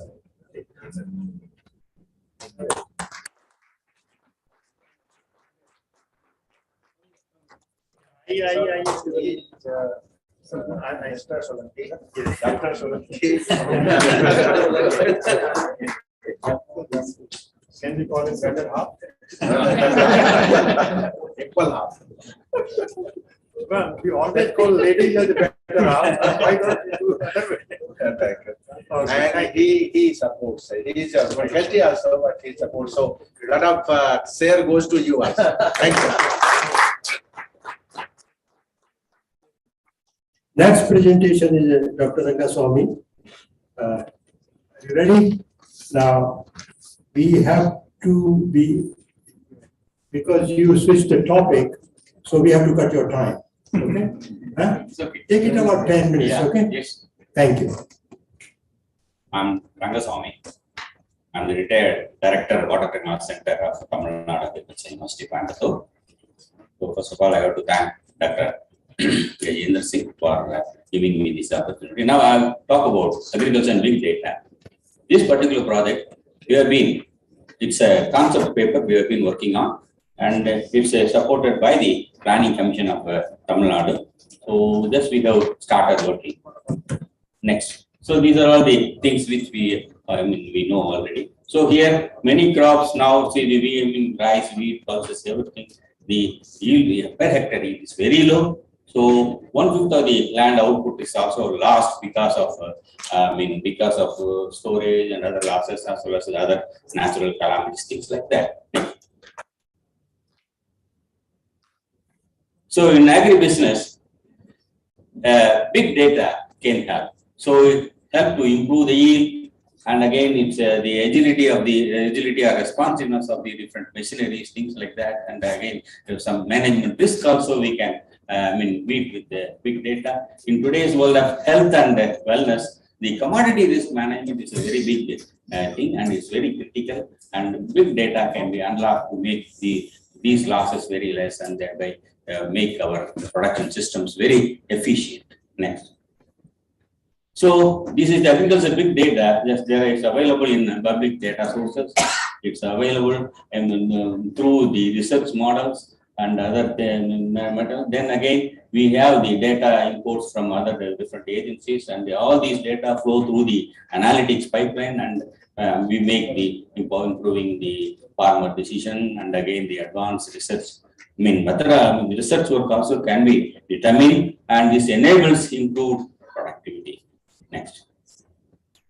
So the future smart agriculture, how it will be, it should be. So this is the one picture which just reflects the idea behind using this big data. Next. So actually this is the current scenario that we face in agriculture. So see all the, at the outset, see there is really a battlefield. Agriculture nowadays among farmers, it's a very, it's a battlefield. And again, the most affected thing, the small and marginal farmers. So this is the, a chart which depicts all the possible scenarios in an Indian agriculture. So here, see, most of the farm, we can say that as an agriculture scientist, we have done this and that, but actually the real hard workers are the real people who are managing, who are affected by the, the various decisions, various constraints in agriculture is the poor farmers, these resource poor farmers. So that's why I use this particular current battlefield in Indian agriculture, and farming scenarios, farming business. Next. So see how to, just we want to redefine. So product, make it smart product, then connect it. Next. So then we have a production system. Then we integrate so many production systems. This is system of systems. So that's a, the thing by which we want to work on this particular topic. Next. So this is the different layers we are actually trying to imbibe in this particular process. So different management information layer, then operation security layer. So then it comes the actuate, then we have the physical objective layer. All these things we are trying to do this. Next. So what are the challenges in using the big data in our scenario? Next. So challenge one will be the drought monitoring. So we are monitoring how we are going to monitor the drought. These things, that is the first one, challenge is number one. Next challenge is environmental modeling. So this also we are, trying to bring it in our, data sets. So there is a very, good scope for the, for forewarning the pest and disease by means of these use of big data in our approach. So with the available big data, we can do the drought monitoring as well as the environmental modeling. Everything we can do by this, data pipeline. Next. So market intelligence, another one where we fail, miserably failed in this area is the marketing. So we produce everything, but once the farmers bring those producers to the market prices are not remunerative. So that also can be, met by this, approach. So market intelligence is the main thing, and also we can forewarn what is the threat to the production. So that also we can forewarn by means of this particular data modeling. Next.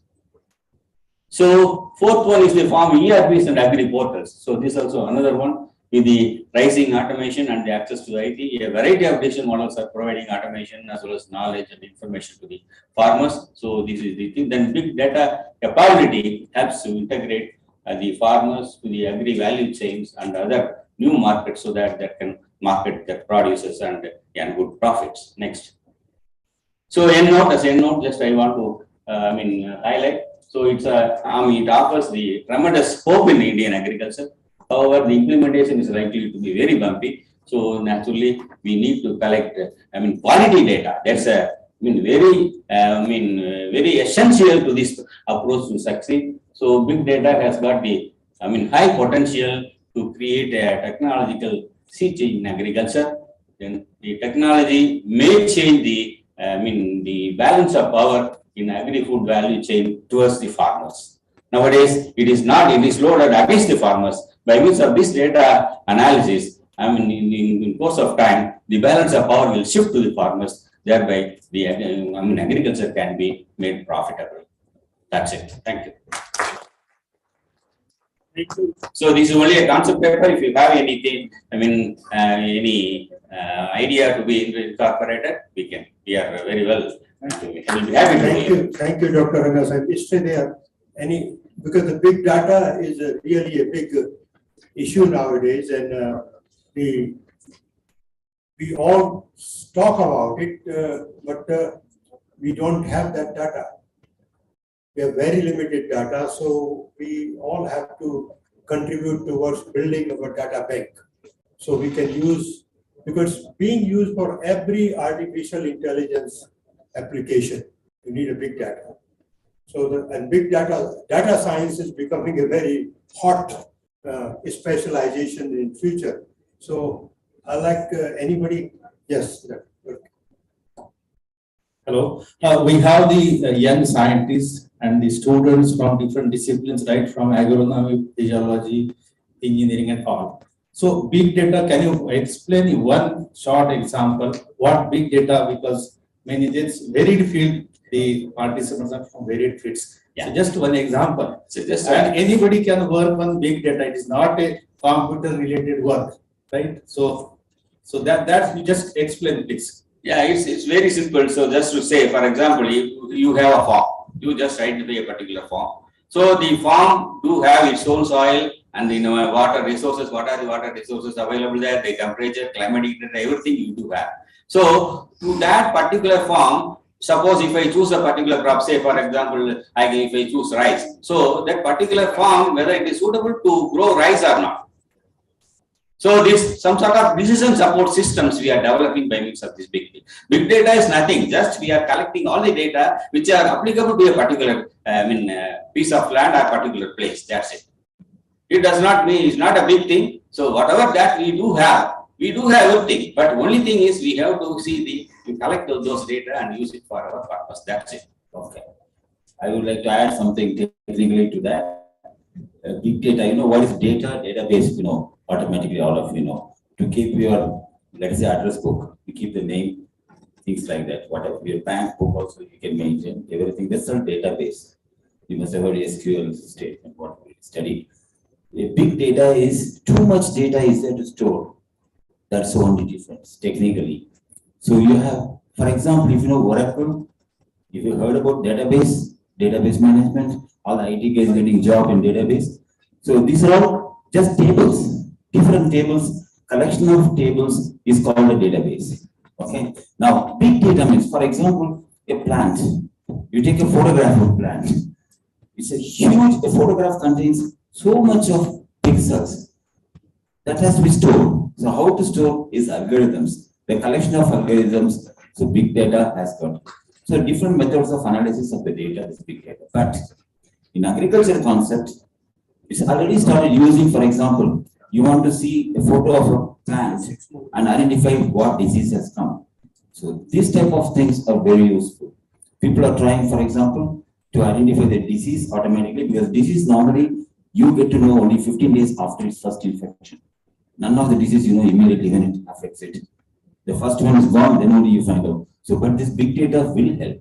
So you need a high resolution cameras, very large computer systems, but we agriculture engineers must say which data, how to streamline which data to take. That's our job. Thank you. Actually, for information, Infosys have now been involved in this particular project. So they have coming in a big way.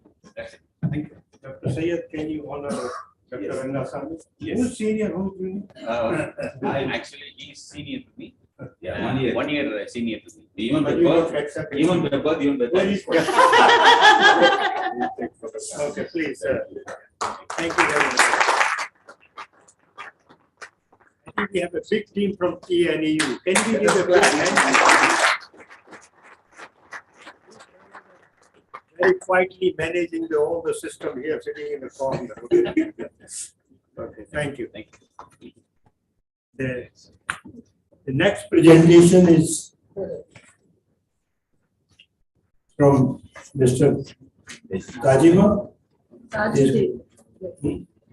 from Japan. So, Sayed, you take over because you have to connect So,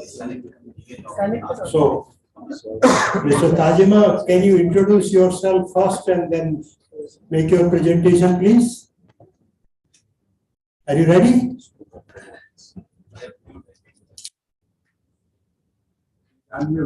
No. Here we cannot hear. Hello? Can you hear? Yeah. And can you see? Yes, we can see. Yeah. Okay, thank you very much. Introduce yourself a little bit, okay? Okay. About yourself. Yeah. これを共有したいんですね。ズームのところからはじめ一言言われる。ちょっと言いますね。言ってもな。Hello? It's okay, please start. It's okay. Yeah. Hello everyone. My name is Tomaki Tajima. I'm in charge of sales and marketing. 画面共有できない。できない。どういうことだろう。どうしたらいいんですか、これ。ちょっと一回オフしてもらって、こ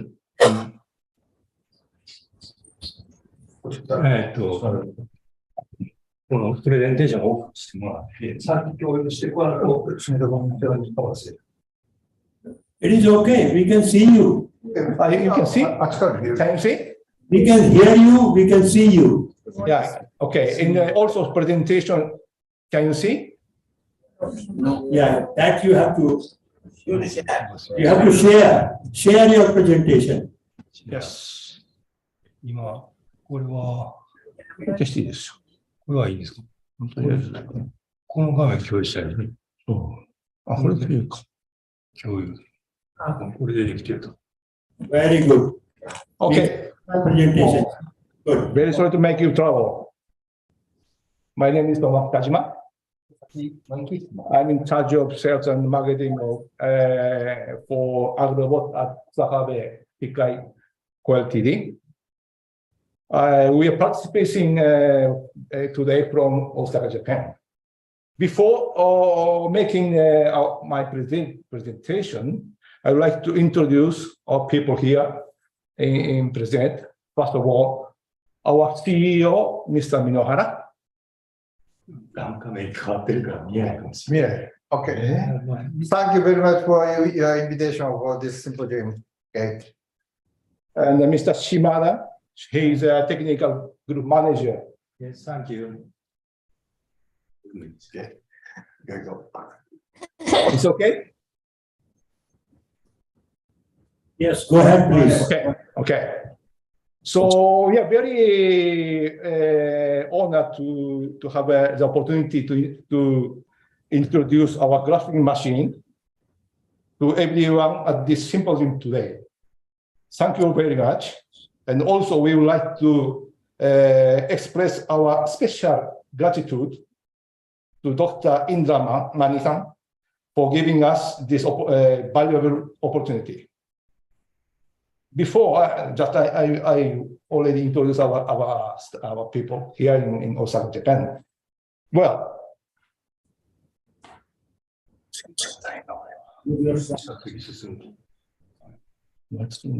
okay. Well, moving on to our company presentation, today's agenda is as follows. First, company overview and business activity. Second, introduction of our graphing machine. And third is operational video of our graphing machine. I will show you 3 videos. なんでいかないの?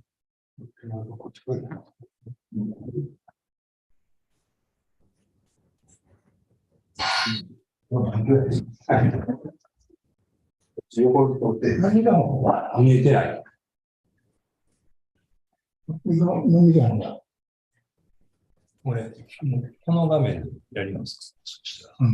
ズームのコントロールの画面も、どれでしたっけ？あ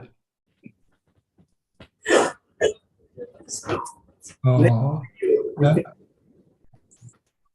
サムシング、あれこれどうしたらいい？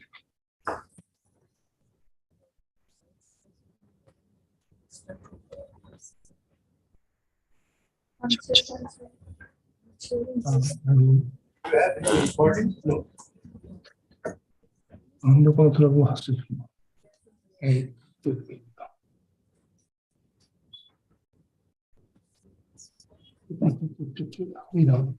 どういうのでしょうか。と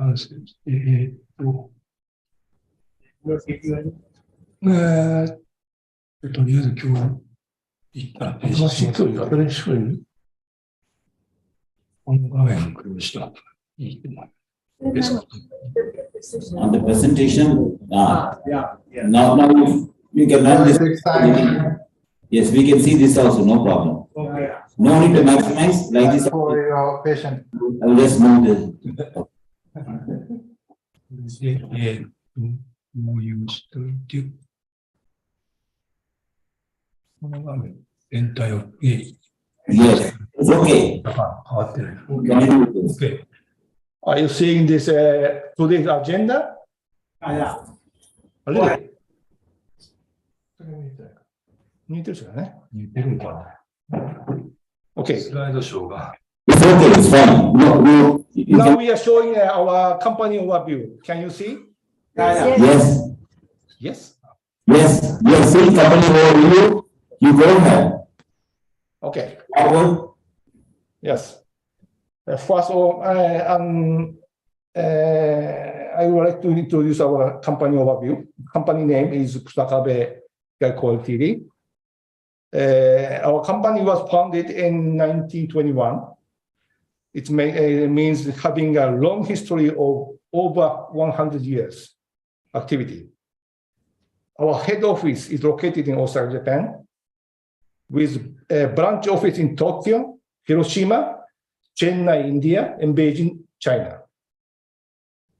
The capital is 95 million yen, Japanese yen, and annual turnover is approximately 5.4 billion Japanese yen. It is last fiscal year, 2022. It means approximately $95 million in US dollars. We currently have 70 employees headcount. Our business activity have mainly focused on trading business and engineering business. Our main customer are not only in Japan, but also it's listed here. We do business with customer all over the world.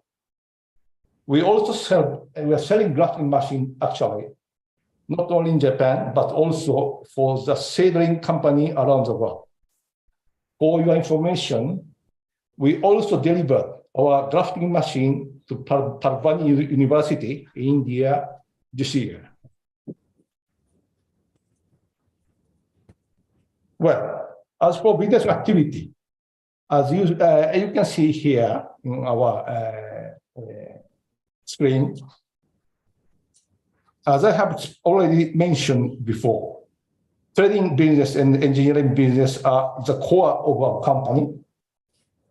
In addition of these business, we are also currently working on expanding the agrobot business, which is grafting machine, and also our subsystem as a new business.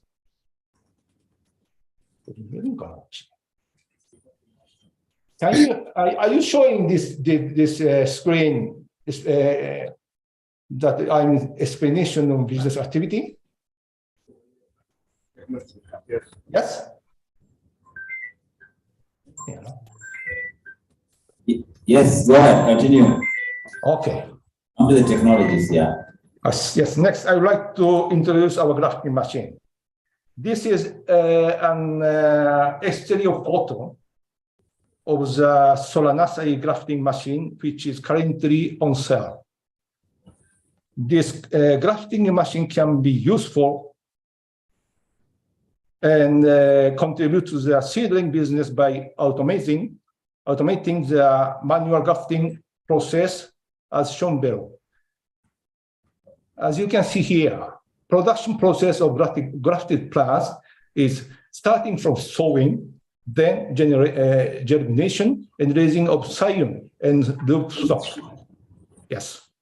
And then come grafting by hand. This is actual process that is happening in all of the seedling company. And then healing, acclimation, potting, and delivery. This is all of a process for grafting plant.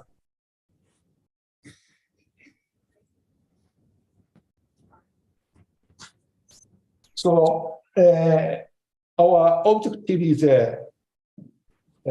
automate this grafting by hand using our grafting machine.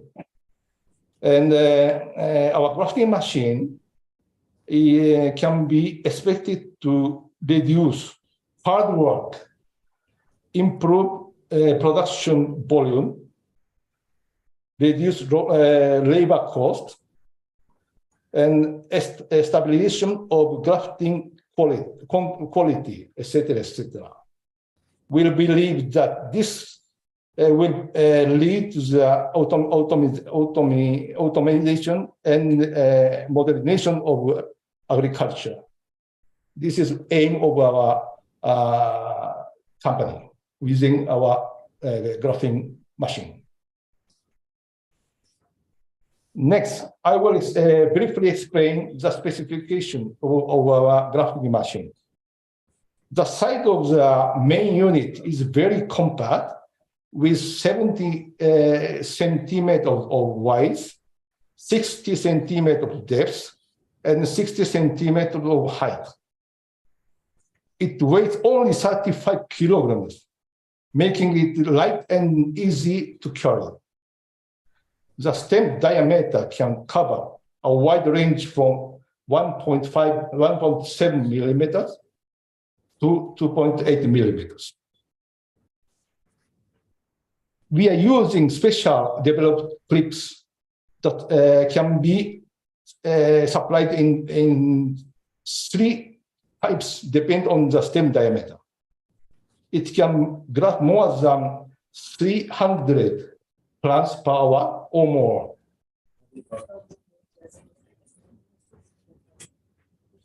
The average survival rate is over 95%, which is on the same level as hand-grafted plants.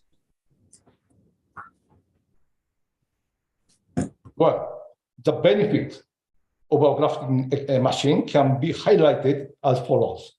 First, flexibility. It can be grafted as a wide variety of plants and a wide range of stem diameters. Second, anyone can graft with this machine. It can be operated by everyone, from beginners to veterans. Third, stable production capacity. It means a certain level of production is possible regardless of the operator. And simple and easy operation. This means training of grafting can be done in a short time, allowing for quick production start. And finally, compact and lightweight. It can save space in the workspace and is good portability.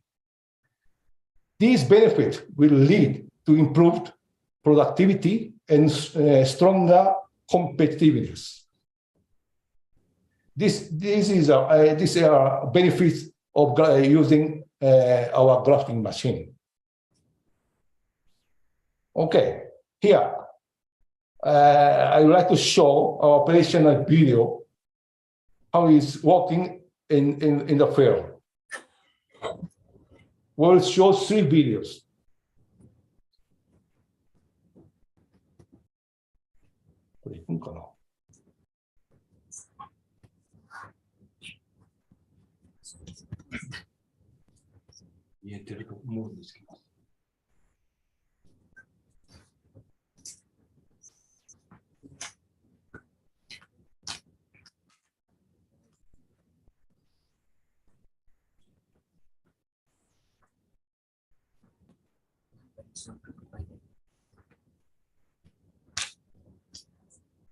Sayed, you need to interact. Hello, you press the button to start, click to start the video. Click there to start the video.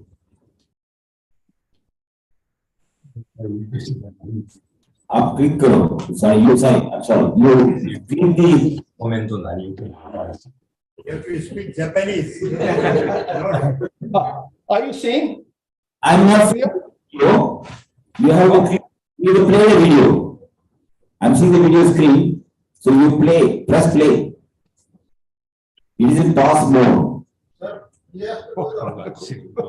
声が割れててちょっとなんかよくわからない。Very sorry. Are you seeing this video in your side or not? No. No? No, you have to play the video. It is same but not playing. Play. Play. Full screen, then you have to. Do you know how to do it? No. You want to tell me? Yeah. That will not. That's what we are telling. Full screen. It will happen. こっちの合わせるのが見える？こっちの合わせるのが見える？まあもしかしてそう。Can you differentiate? You make it full screen and play. Pardon me? You have to make it full screen. Presentation. No, I have full screen now, but you cannot see full screen here. Is correct? See, presentation mode. You have to go to presentation mode. That is the down. Down, if you see, just a minute. 72% written there. Can you see 72%? 72% written there. On the left side, you come here. There is a first symbol on the left side. After, one next. It's like a screen. Go right side. Go right. 3 steps. Go right 3 steps. Remove your mouse. I cannot see your cursor. Do you see minus symbol? Minus. Minus, before minus, there is one screen symbol that you click.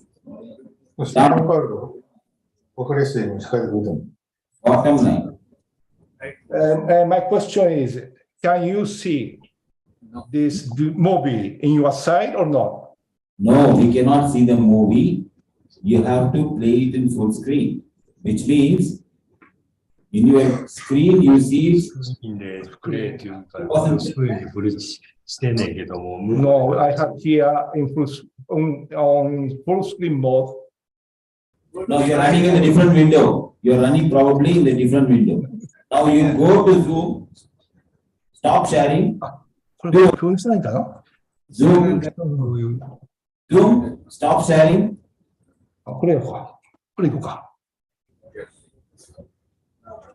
Now you run. Yes, now you run. Now you press play. Now you print. Yes. It's okay? Yeah. It is showing robot GRPS is moving. Okay. The video is okay. Now we are seeing one video. It's okay.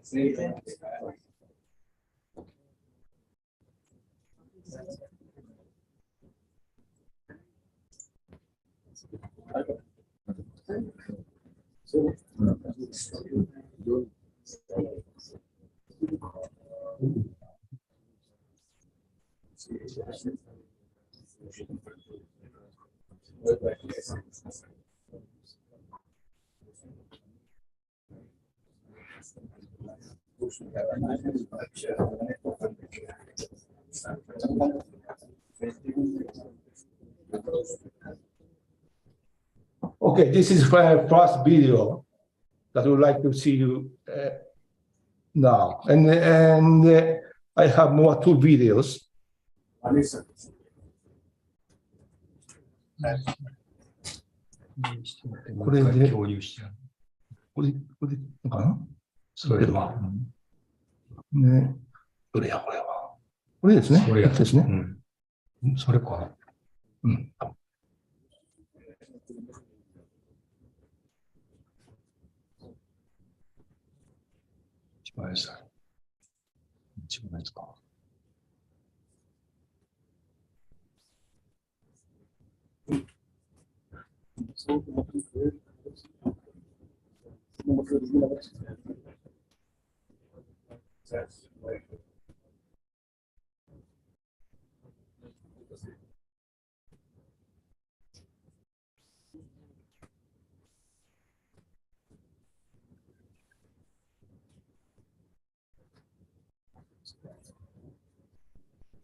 Please let me know if you want to see again. If not, I will move to the third one. Okay.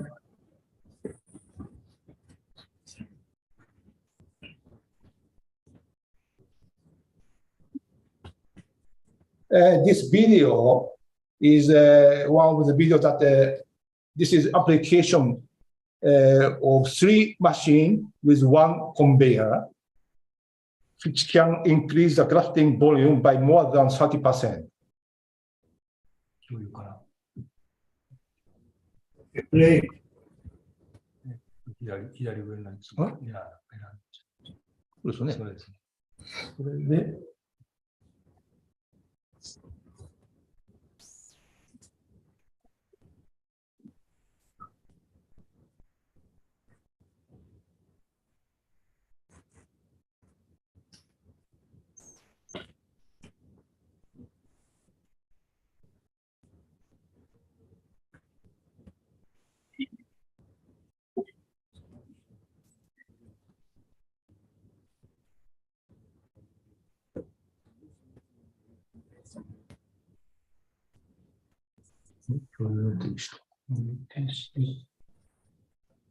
今ビデオ一応だから新しいやつ。Okay, thank you, Mr. Taj. This is this concludes our presentation. Thank you very much for your attention. Thank you. Thank you very much. Give a big hand to.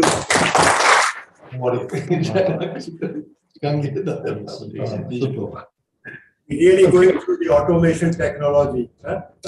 Thank you very much. So we have had presentations from so many different countries, Australia, US, Japan, and I think we're going to have Bangladesh very soon. Great. Thank you, Mr. Tajima. Okay. Thank you. Thank you. Ready for the next one?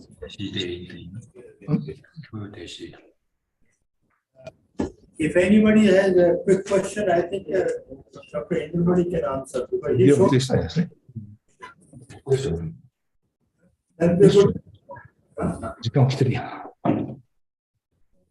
Yeah. Yeah, please. Friends, this technology is available at VNMKV Parbhani. So any institution, anybody, if they want to visit, even if you want to have a training, they can come. Technology is important. Only limitation is that it is for very thin size plant. We want little thick size plant. That we have asked them that work because we want grafting in roots. And that is the limitation of this. That challenge we have given to them that they should come out with little, we can take fruits. So far only vegetables. That is the only reason. But it is true that very interesting technology, many nurseries and other administrators, this can do work on custom hiring basis. So what that want to do at VNMKV Parbhani, we want to open it for different nursery, come and do the job, take it, come with your seedlings, do the grafting and go and plant it. So that kind of facility we have now. And the student research and faculty research, all that is important aspect of, and automation is very, very necessary. Thank you. Thank you very much. Presentation is by Dr. Dakore. agrometeorologist with a university, Parbhani we are. So, Dr. Dakore, oh, Yes, you sir. are here already? Yes, sir. Okay. So please introduce yourself. Yes. He is also helping us in starting. I know he has been sticking in that corner. Yeah. Thank you for all the help. Yeah. Go ahead. Thank you very much, sir. Myself, Dr. Kailash K. Dakore, working as a agrometeorologist at VNMKV Parbhani. Sir, this is one of the technology developed. After technology, we have the services to the farmer. That is a agromet advisory services to the farmers of this Maratha region, particularly in Maharashtra. So this project is running across the country under the Ministry of Earth Science and our funding agency. And I know everybody is aware about the India Meteorological Department. This is the solo body in the country who is catering the forecast sector. Since before the independence, it is more than 100 years of agency. So we are getting the forecast in the various kind of sector. Either is nowcasting, then the medium range weather forecast, the seasonal forecast, long range forecast, and of course new products, that is extended range weather forecast for a period of 4 weeks. That is for a 1 month period. So using these products, how can we make effectively or meticulously we can make at micro level advisory for a district level, then for tahsil level, and in future we can go for a village level. So I will just go with as we are aware about the climate risk management. Sir has rightly mentioned, we need to manage the risk. So we should know how is the climate for a season. So that is the first thing, that is a long range weather forecast. It comes twice before the season, that monsoon season start in the month of June. So this forecast is coming really in April and before the end of the May. So farmers can plan their farmlands. Suppose there is a 5 acre or 10 acre of land, any farmer, because now the land holding is decreasing day by day. So how much area they can keep for a season, kharif, and how much they can bifurcate it for a cotton, soybean, whatever the cropping system. In Marathwada, particularly soybean and cotton is the major. So accordingly, they are planning. If in Rabi season they want to harvest, if this year we'll take an example. This year we have El Nino year. We don't have a good quantum of rainfall. So every year we have the different kind of weather vagaries. So looking to all these things, we are addressing at local scale, spatial scale, and we are utilizing the maximum benefit of the products developed by the Space Application Center, India Meteorological Department, and other. So this for making indices, and these indices are very much okay. So these indices, apart from that, we are also developing some indices for insurance purposes and using the new tools which are available globally, and we are just making available at our level. How can we make best utilize of these tools in agrometeorology? So this next, in particularly, go next.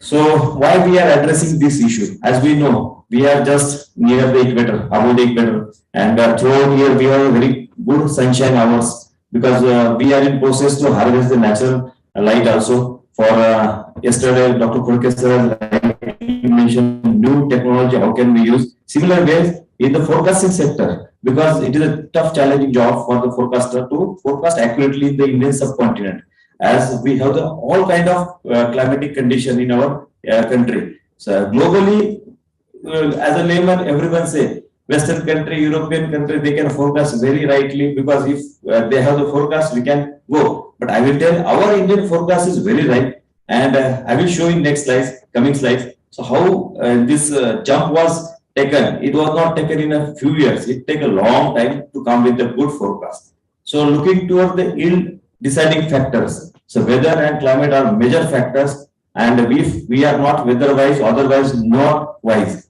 we need to understand the weather. We need to localize how weather is defined by the forecaster, because ultimately user is the farmer. So we need to cater the services to farmer in their layman languages. So what forecast is saying, and accordingly we have to convert that forecast in advisory format. So that is the purpose. And when we go for the risk reduction at the end, what we are getting this after survey, the farmer has benefiting from 2,500 to 45,000 per hectare, and this increased income was due to the timely adaptation of these measures. And I will tell you, 3 times only they require this decision making input at the time of sowing, in between if there is a dry spell at the critical growth stages, and at the time of harvesting.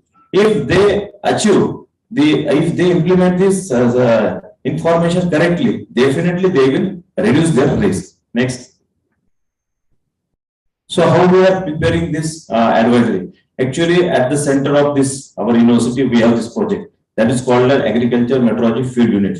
So GKMS is the name of the project. So these are the different sectors from where we are getting the input, because we are catering for the 8 districts of Maharashtra, that is 76 blocks of Maharashtra. So we don't know what is happening in another district. So we need some information from our extension agronomist SMS. So we are getting that information. Some innovative farmers, we are taking the information regularly. Apart from that, satellite is a very good friend which gives the 2 days lag time period, every information on crop health, that is NDVI, soil moisture status, and PET. So these products are useful, and these products in past, with the help of POCRA project, we have validated for a few blocks of our Maharashtra region.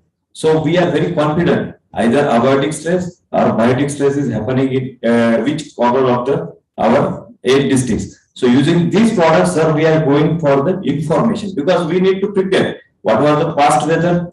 It will give the clear-cut picture. Okay, there is a waterlogged condition or there is a scarcity of rainfall. When we have to go for irrigation, we have developed a dynamic crop weather calendar. It will give the outlook, incorporating the forecast for the next 10 days or 7 days, whether we have to irrigate or not. So that forecast reflect itself. This crop is at flowering stage or which reproductive stage. Need any irrigation facility? So we have customized this dynamic crop weather calendar across the Maharashtra region, district-wise crop weather calendar. Then we have these Vedas special products developed by the Space Application Center. Especially we are getting the NDVI and PET soil moisture. These 3 parameters are most useful, sir, to deciding the abiotic and biotic stresses. And once we get this all information, of course, it is a holistic approach, not my job. Our team SMS from pathologists, that is production group, agronomists, then the horticulturists, they are just looking the forecast, and we are discussing that this kind of forecast is for next 5 days, or next 10 days, and next 4 weeks. So how can we make the advisory for next 10 days? Because farmers are looking for 10 days. Suppose there is an absence of rainfall for first 5 days, and in next 5 days subsequently there is a chance of rainfall. We are suggesting, okay, don't go for irrigation, you just wait. In rain-fed, every input is costly. Fertilizer application, spraying operation, we need to invest the money. So we are giving the decision-making information. Okay, you can confidently go for next 6 or 7 days. If vice versa condition, there is a continuous rainfall, is any abiotic stress is there, we can suggest don't spray right now. You just wait. Last 4 years, we have experienced a very good quantum of rainfall. In that condition, farmers are unable to do the operations, and new technologies such as introduced drone technology. It is very much useful to we know when is a dry condition and we can spray. Suppose field is not allowing for the spraying purpose of the any pesticide. Disease and pest development is majority in the congenial phase of high humidity. So these technologies are implemented using the weather-based, climate-based information. After that, sir, after doing all this business, we are coming to the preparing that last one is the agro advisory bulletin in local language as well as in English. And we are disseminating. So because this information is with us, we don't want to keep on our table. We want to disseminate to the user. And the implementation part is most important. If this information is received to the farmer, what they will do? Either they will implement or they will simply, okay, I know we can't do anything because farmers are very wise. We can't suggest anything. So they need limited information. So we realize that we have WhatsApp groups or social media platforms, blogs, university website. But later on, we realized that we need some small videos of 2 minutes. So our university has developed one studio under the leadership of our Vice Chancellor, sir. And we are preparing these videos every Tuesday and Friday. This is a 2 minutes video. We are just giving the information. Either there is a regarding to the climate and weather based information. Next. So this is some R&D parts that we are doing, and this dynamic crop weather calendar we have developed at every stage. What is the weather? And forecast is we are getting. Suppose it is more than our required optimum weather. So we need some intervention. So these interventions we are suggesting in our advisory. Next. Sir, verification is most important, as I told, because the this forecast validity or utility, how much is the forecast is valid. So for first 5 days, we have the different methodology. We have just done the analysis for last 2022. So see, the R square is very good, and at the time of RMS is just increasing and R square is decreasing. When day 1, day 2, day 3, we are going passing days. So R square is minimizing, but still it is more than 80%. Our forecast accuracy has been increased. It shows that it is utility to the farmers is having been utilized. Next.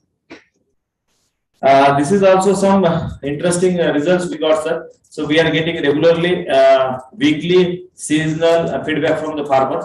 And in first left side, we can see that all 8 districts farmers, they have the contribution in the feedback. Second is the how seasonally they are utilizing our forecast. Means maximum people, farming community, they utilize 61% in the Kharif season, followed by Rabi and summer is less. The last is third one is the bi-weekly advisory. Is there a requirement of such services? Yes. I think more than 91% farmers, they require such kind of services for their decision-making operation.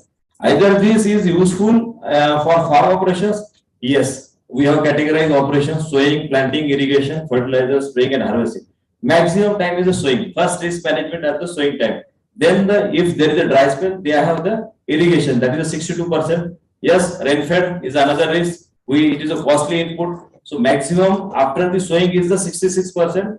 Spraying operation and then the fertilizer application. Subsequently, at the harvesting 69%, it has a utility. In the middle one, this for farm management, whether it is useful. So yes, 81% they have told that it is very much useful, and then 7.4% they have told that is a partially useful. Subsequently, forecasted weather parameters useful for farm operations. Which parameter they are influencing for their farm operation? Naturally, rainfall, then for Vitic stresses, humidity, and other temperature parameters. They have given the such kind of feedback. And obviously, farmers' feedback on the basis of their satisfaction index. 54% farmers, they are satisfied. When very satisfied as 26. It clubs that more than 75% are satisfied, and whereas the red is a partially satisfied, that is the 16%. And very less amount is not satisfied. We cannot fulfill those people. And another one is, sir, how many percent save crops due to this bulletin actually? So majority of 30% losses are, more than 30% losses are saved, and that was 20%. Whereas that was 45%. People, they have saved their losses, crop losses, and subsequently green is 20 to 30% loss.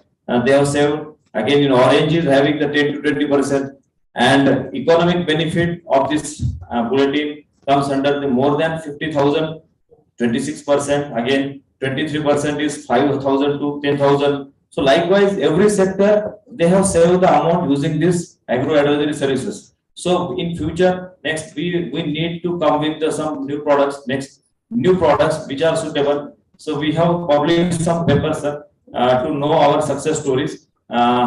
It was earlier when I was a student, and when it was of our own university. Next one. Some economics, we came with the soybean and cotton crops, sir. Next. And overall outcome, yes, weather data and forecast. So this information is very much needed to minimize the climate risk management. Again, we are utilizing some models to running this information, taking the weather forecast, and we are formulating on daily basis how much is the yield reduction before the harvesting. Yesterday, I asked one question to our foreign delegates. How can you are calculating? Similar way, we are taking the information of 2 weeks, and we are just looking the yield estimation of our crops at this stage. How much yield will be there? Yield level will be there. So these modeling based approaches we are implementing, and definitely the reduction of input cost and increase by 20 to 23% net benefit if it is implemented properly. And we need new tools in coming years to develop or to sustain these kind of services to the farming community. Next. Sir, in 2018, our center has got a Best Center Award in the country for catering the services under this same project It was held at Gwalior. Next, recently under NICRA project, we have got very good that innovative farmer hours to our one of the farmer for implementing the these agro advisory services in his farm. Because in NICRA we are giving the advisory at the farm level. In GKMS we are giving the advisory at district level and few blocks, that is Tahsil, in operational mode, not fully for the 76 blocks. So next. So thank you. So this kind of activity we are doing under our scheme. If anyone have the question. Yes. Anybody? Any question? We still have 2-3 minutes. One video feedback. Yeah, Baju.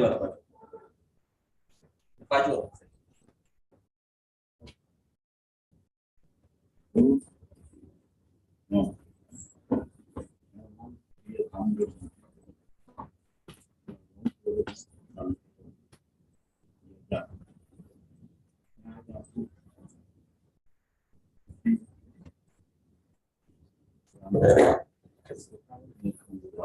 Volume.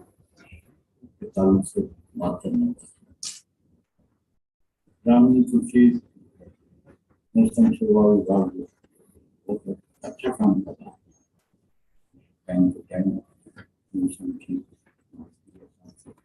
अहम चीज ये है कि वो जो है अभी कृषि ग्राम मौसम विभाग के अलावा वो कंप्लीट एग्रीकल्चर इंस्टीट्यूट वो भी माहिती एग्रीकल्चर टाइम पे टाइम में वो ये ग्रुप में शामिल हो गए। 1 साल 1.5 साल हो गए।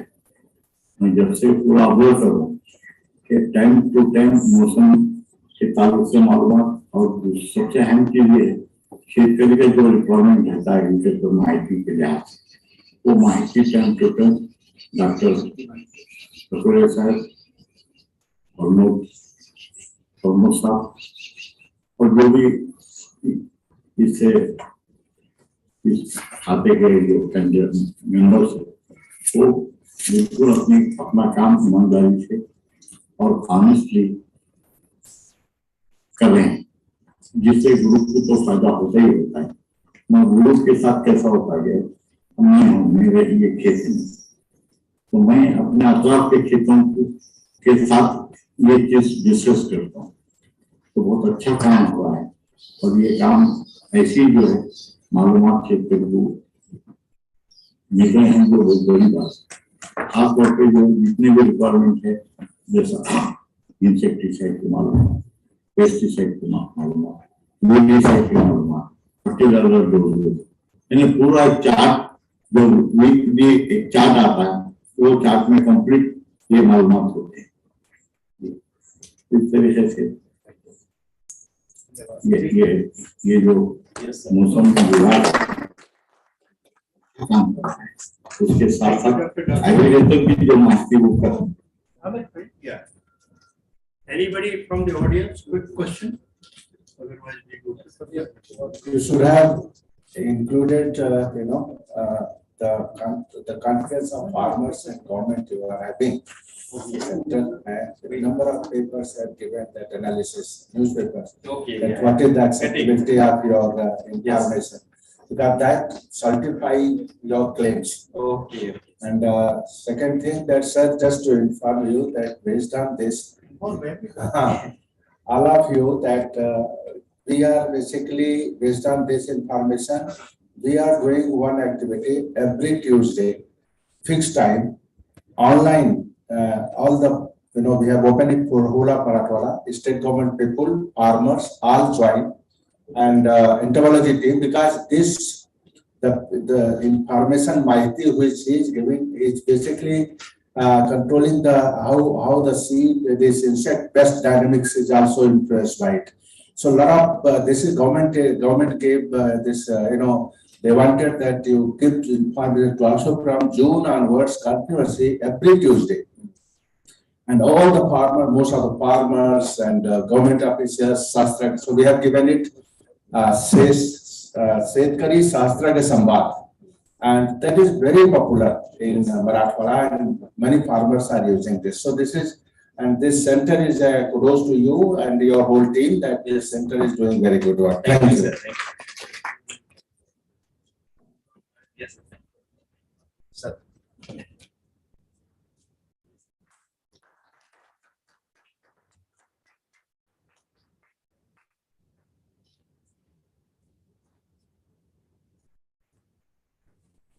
Thank you. Thank you.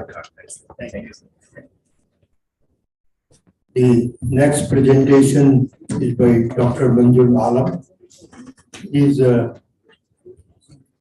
can see the professor at Bangladesh Agriculture University. Dr. Manjur Alam, we are going to play your video. You want to say something? Yeah. Say something. Thank you, sir. I am with you. Yeah, please. Go ahead. Okay, so you will play the video and then you will participate in question answer. Okay. Yeah, thank you, sir. Thank you for that respect. Good afternoon, ladies and gentlemen. This is Manjur Alam, Professor at Bangladesh Agricultural University, Bangladesh. Welcome you all to my presentation on smallholders' grain drying solutions for sustainable impact on food security. Let us start with the background to production. Paddy is the staple food grain of Bangladesh. Since independence of Bangladesh in 1971, production of paddy has increased over 3 folds to reach 55.4 billion tons, compared to about double the population growth, and sustains its self-sufficiency in food production. Drying of paddy is an essential post-harvest operation before storing and processing. However, paddy drying in Bangladesh is traditional and depends on sun drying, and the loss of paddy in sun drying is ranged from 2.41 to 3.95%. Bangladesh Agricultural University has developed a grain dryer for smallholder farmers called PASTR dryer, would have been an efficient alternative to traditional sun drying. Let us be familiar with the PASTR dryer. PASTR dryer is a best dryer, and it consists of outer beam and inner beam, a blowout, hot air pipe, the burner, and the heat source LPG, liquid petroleum gas. The capacity of the dryer is 500 kg per press, and the drying time requires to dry the freshly harvested paddy around 4 to 5 hours per press. And heating options are liquid petroleum gas and rice briquette. The production cost of the dryer is $850 US, and the operating costs are 0.15 taka per kg for LPG based and 0.78 taka per kg for briquette based. Whereas the commercial sun drying cost is about 2 taka per kg, and the payback period of the dryer is 2.12 years for LPG based and less than 1 year for rice briquette based. And the dryer has the potential to save loss about 2.5% over sun drying. In developing the PASTR dryer, we followed the product life cycle steps. The first steps to identify the stakeholder states and product profile. We have actually conducted a feasibility study involving the stakeholders in the northern districts of Bangladesh. We found that about 80% of annual production, that is 44.32 million tons, is sun-dried, and the drying loss is about 3.5%, that is 1.55 million tons per year. And about 54% of the farmers and seed traders demanded 4.5 1 ton capacity dryer, which can be actually fueled by kerosene or diesel fuel or any other alternative fuel. So in the discovery phase, we identified 3 prototypes. Number 1, the STR dryer from Vietnam. 2, the solar bubble dryer of Bohemian University of Germany. And 3, the Science for Society dryer from Mumbai, India. We tested these 3 prototypes in the Department of Farm Foreign Mission in Bangladesh Agricultural University, and we identified and characterized the BOS dryer suitable for Bangladesh condition, and we take next step for further improvement. And rice certificate was considered as the options for heating source. In the concept proof step, we actually tested the STR dryer with a capacity of 300, 400, and up to 550 kg. And we found that at 500 kg, the dryer works well. And at the same time, MSRMH, rice lubricate as fuel, temperature meter and generator were incorporated in the dryer, and the dryer is renamed as BU-STR dryer.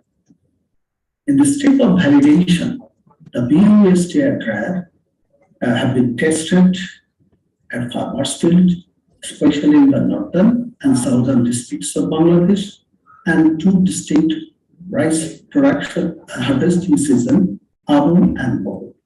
And we found that the drying time is about 4 hours, and the moisture removal rate is around 2% per hour, and drying efficiency is around 57%, and the drying cost is about 0.87%. In the selection stage, so we actually replaced some of the studious design with the new design. Initially, the blower was imported from Vietnam, and it cost about $447 US, and supply was uncertain. Then we redesigned the blower with locally available components and manufactured totally in Bangladesh condition, and the cost is about $294 US. Now it is easy to repair and maintenance. Initially, we used the heat source as the rice briquette, and it is unavailable in some areas of Bangladesh, and it needs frequent feeding of the briquette. So that heat system is replaced by LPG, that is liquid petroleum gas, which is available all over the Bangladesh, and heat control is easy and need less supervision. Initially, the inner and outer beam was made of bamboo oven sheet, so it is weak and short life, and that is replaced by MS wire sheet, so it is strong and long life. So initially, the temperature meter was imported, and that was from not reliable. So we designed the temperature meter locally by ourselves, and it is manufactured locally, and it makes beeping sound above the set temperature. And with these changes, we have found the drying efficiency reached to 70.72%, and the drying cost is around 0.1 taka. And we have also tested the germination in case of seed drying. So germination rate was found about 95%. In the release stage, we have talked to the Department of Agricultural Extension. It has a public sector entity, and which is responsible for extension and dissemination of the technologies in the country, and the private sector company ACI Motors Limited, and Atomic Development Initiative, and local workshops to release the DOSTR trial. And we have developed some dissemination materials like leaflet, training manual, and the video on the DOSTR trial. You can find it in the YouTube. So the standard operating procedures were developed, and it is ready to scale up. So in commercial space, we have actually had a tri-party agreement among Bangladesh Agricultural University, Atomic Development Initiative, and ACI Motors Limited. Now, Atomic Development Initiative is manufacturing the dryer, and ACI Motors Limited is marketing the dryer all over the country, and BU is looking after the quality of the dryer at the field level. So we have also engaged the local workshops for manufacturing the POS dryer, the Fiber Engineering, the Mahmoud Engineering, KTM Engineering, as well as the local NGO called Jagrani Chakra Foundation, and we have contracted with the local service providers and farmers too. In this stage, we have also added some quality improvement of the stakeholders and capacity building of the stakeholders through training and demonstration. At one point, US Ambassador Paul Wiener visited Fiber Engineering of Ditrobona to see the production of the STR dryer. So in both states, now about more than 250 dryers are operating in the field, and about them, DE, that is Department of Agricultural Extension, disseminated 184 DUSTR dryer to farmers and farmers groups. Then Missing Middle Initiative project of IFU disseminated about 8 DUSTR dryers to farmers groups, and the farmers and seed traders procured about 24 DUSTR dryers. And now IFRI and Department of Food actually disseminated 20 PAUSTR dryer. So the government is now providing subsidy on selected agricultural machinery to up to 70% subsidy in Howrah and coastal areas and 50% subsidy in the rest of the country. The PAUSTR dryer is tested and included in the government subsidy program, and the government is planning to actually scale up around 5,000 dryer under the subsidy program in the next 3 to 5 years' time. So there is a potential to go up to 3 to 5 years, in 3 to 5 years, about 5,000 of the state dryer to farmers today. In the maturity stage, we initially tried with the paddy. As you know, the paddy production in Bangladesh is about 55.4 million tons. The next cereal is maize, it is 3.9 million ton production, and the wheat production is 1.03 million ton. So if we include all this paddy, maize, wheat, and pulses, the dryer is suitable for dry all these cereals. So actually the life of operation can be in a year, can be extended to 6 to 7 months, and that will be really profitable and financially profitable. Of course, the quality maintenance and inspections are needed. Now look at the potential impact of PAUSTR dryers on the food security. As I earlier mentioned, the 80% of annual production, that is 44.32 million tons of paddy, is usually sun-dried, and the sun-drying loss is about 3.5%, that is 1.55 million tons per year. But on the other hand, the PAUSTR dryer, the loss of drying is very negligible, and there is a potential save of about 1.3 million tons per year. So in the year of back production, Bangladesh government sometimes import paddy, and that is usually less than 1 million tons. So if we set this loss of 1.3 million tons, that can cover the import. Let us conclude that PAUSTR dryer is proven as appropriate drying technology for smallholder farmers, paddy seed traders, and local service providers. Commercial marketing of the dryer is being done by private sector partners and included in the government subsidy program. The dryer has been disseminated all over Bangladesh and beyond the border.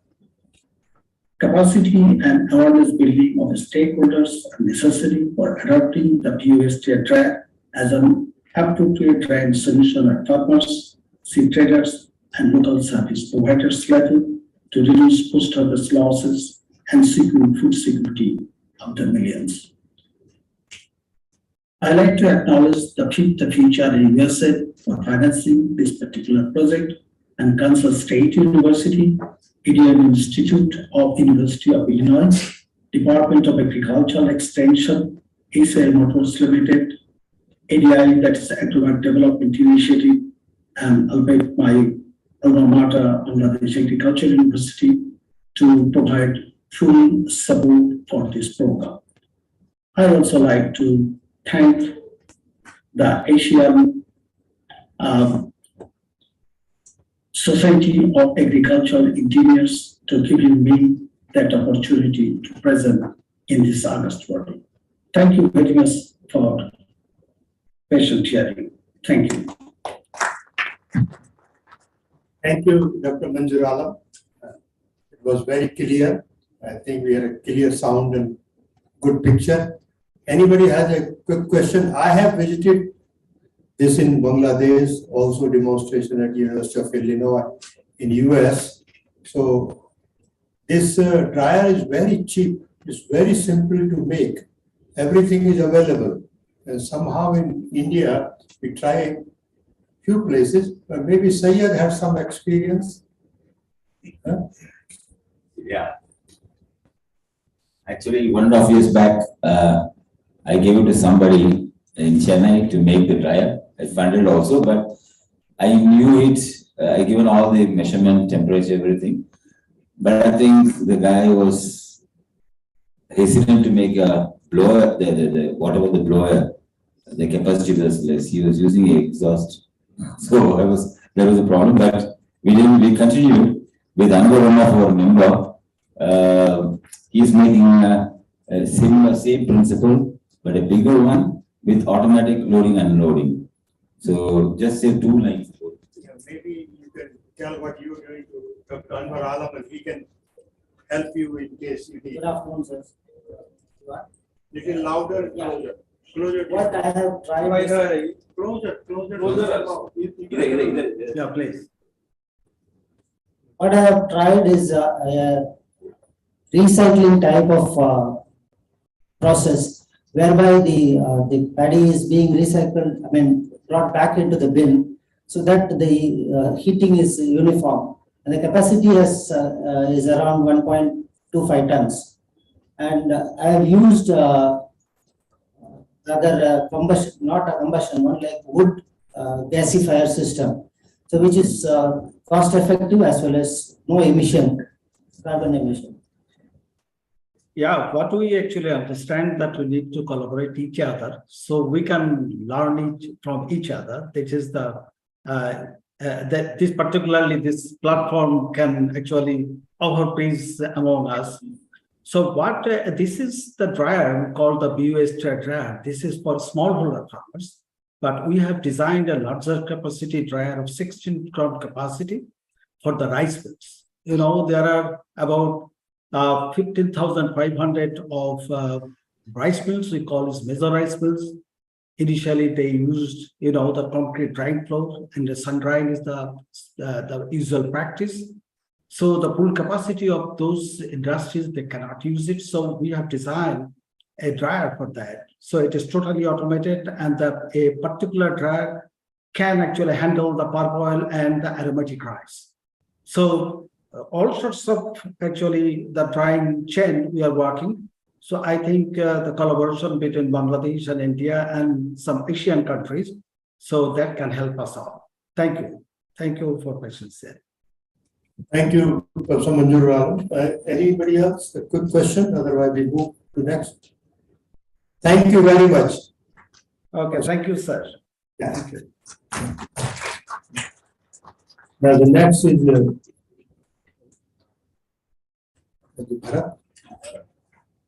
Dr. Bharat Taran. Online.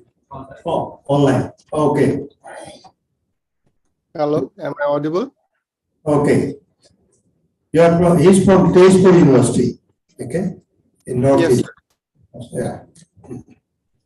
Hello, am I audible? Yes. Go ahead. Okay, so should I share my screen, sir? Please.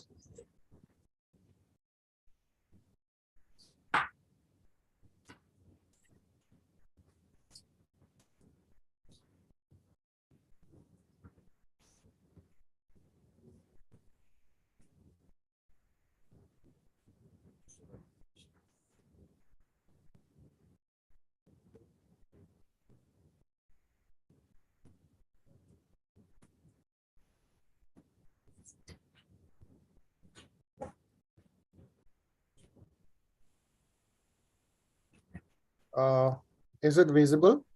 Yes, yes. Go ahead. Okay, so good afternoon to you all.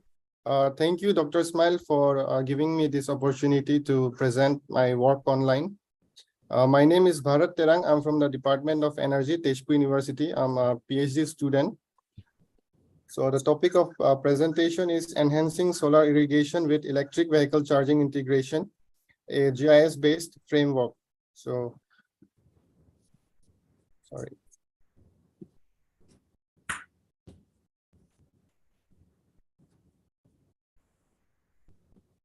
Is my slide changing, sir?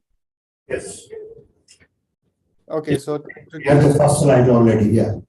Okay, to introduce the topic, we know agriculture industry is a significant energy consumer, and energy is required for irrigation, transportation, and other processes.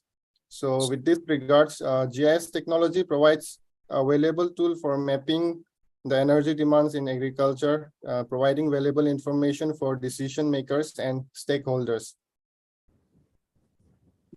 So we have two objectives, that is to conduct the spatial and temporal mapping of energy demand for solar irrigation and electric vehicle charging, and to evaluate the potential of solar photovoltaic based systems to meet the combined demand for irrigation and electric vehicle charging. So for this purpose, we have to estimate the irrigation energy demand. We have the crop selection and planning, like date of sowing, date of harvest, irrigation scheduling, irrigation water demand, groundwater status, like the depth and discharge, the pump power required, the crop wise irrigation energy demand, and the solar irrigation availability. And one of the important aspects here is to utilize the excess solar electricity for electric vehicle charging in the rural areas like e-rickshaw, when the solar photovoltaic pump is not operated. This is the flow chart. So we use a satellite image for doing land use, land cover classification, and our area of interest here is the crop land. Using processing satellite image, we determine the crop land. And then these are some of the crops that crop rotation we have considered for this analysis.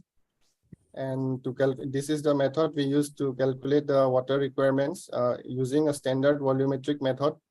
Two irrigation processes are considered. One is for rice and mustard, another for strawberry for the crops considered. And this is the flow chart to determine the pump power requirement. And that is input is the crop data, method of irrigation, duration of irrigation, water requirement. The head is one of the important factor, the discharge required. And then we select the pump size.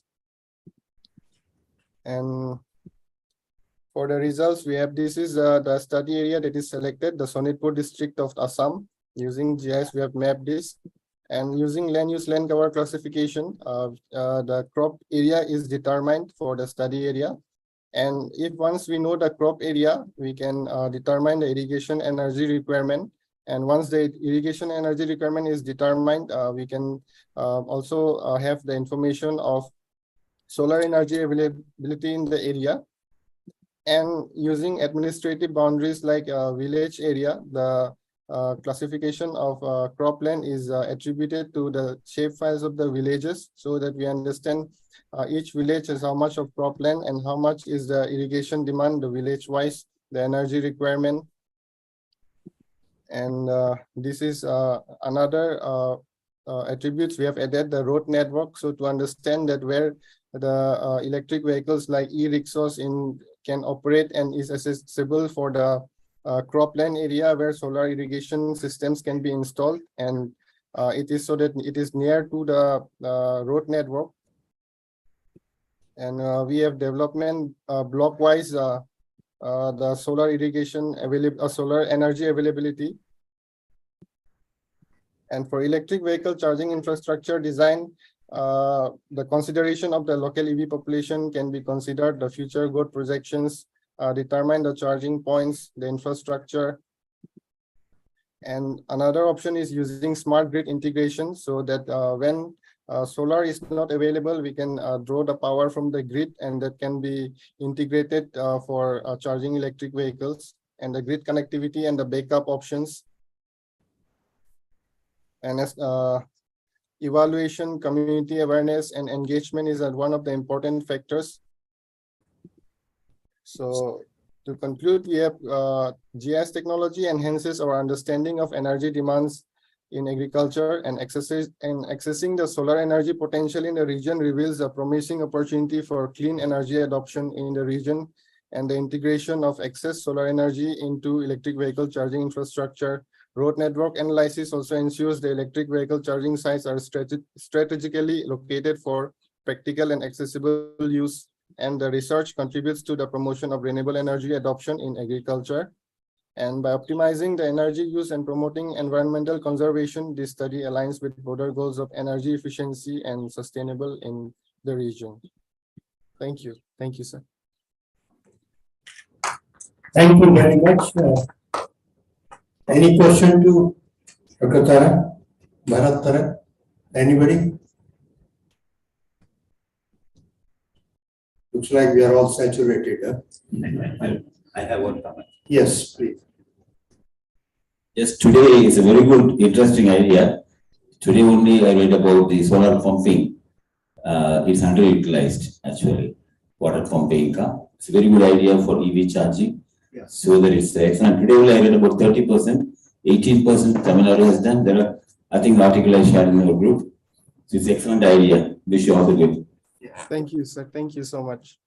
I think multi-use of any technology or any source of power or this is always, that's what we have been saying. The tractor used for so many things, huh? Not only transport and field operations, agriculture, there's so many operations can be added. So we need a lot more new equipment and devices to make better use of power sources available. Okay, if no other questions, then we can move to next one. Anything else bothering anybody? Any kind of question? Yes? I request the AAAE to provide the contact numbers and Gmail of all presenters. So I think if it is possible. Yes, we will do that for those who are our members. Yes. Because that we have in record. Okay? So for AAAE members, no problem. Because we have their phone number and email. We have everything. Even after the presentation. Now, just now to dig up a little difficult. They are in the process. Scientists and the students can interact with them. Those who have presented and Yes, yeah, who are here to play members can be. Yeah, okay. We will be giving a membership. So those who are not members become members, will be part of communication group, that's it. Okay, and we will be on WhatsApp and every kind of social media also. Okay, no, I think we have to be a little selfish for the organization because you cannot communicate with the whole world. Huh? So it has to be focused. So if you are, it shows the genuine interest. So Syed is a little more generous than me. Okay. No, there are some issues in sharing the email addresses on the website, everything. Actually, legally you can go up to 3 years in jail. That's what we found out. Sorry. Yeah, we don't want to get into legal problems because if we keep on adding names and suddenly something happens. Okay. Okay. Now the next one. Well, is Dr. More here? Yes. Yes. Ready, Dr. More? I'm not Dr. More. I'm my guide of. So you are presenting. Yes. That's perfectly. So can you introduce yourself? Yes. Actually, my name is Kanchan Kakre. I have graduated Jawaharlal Nehru Engineering College graduation in 2005, and then I have done the Master of Electronics in 2016. Now I am working in Deputy Engineering College of Management Studies as a lecturer, assistant professor of now I am doing the PhD in MGM University. And under the guidance of Dr. V.A. Moreman, Electronics Telecommunication Department. Ma'am is the Faculty of Engineering and Technology, MGM University in Aurangabad. I'm presenting the PhD topic is the design of precision agriculture systems. Thank you. One second. Is there anybody who has to leave and catch a flight or anything? I can accommodate one more before lunch. Okay? Anybody has that kind of urgency? Okay? Let me know. Okay, go ahead, please. Thank you. Next slide. So these are the contents of my design of precision agriculture system. First one is the introduction, then objective and problem statement, literature survey and research method and references. Next. So in cotton is the one of the most important cash crop, and it is mainly used for various textile products. Cotton farmer often face some challenges of protecting crops from the pest and disease, so it can has the significant damage. So for that, cotton in winter season there is the effect of the pink bollworm. So pink bollworm are a tiny pinkish caterpillar consume the buds, flowers, and balls of cotton plant, impacting the crop's productivity and overall fertility. So and it can grow, the cotton plant is grow up to 6 feet height. Next. This is the general category of the pink bomb. The common name is the pink bomb and scientific name is Pictophora gassophilia. So first we have to know the life cycle of pink bollworm. There are 4 stages. First one is the egg, then larva, and then pupa and adult. In eggs are purely iridescent, white, flatter, and all measuring approximately 0.5 millimeter long and 0.25 meter wide. Then it goes to the larva stage.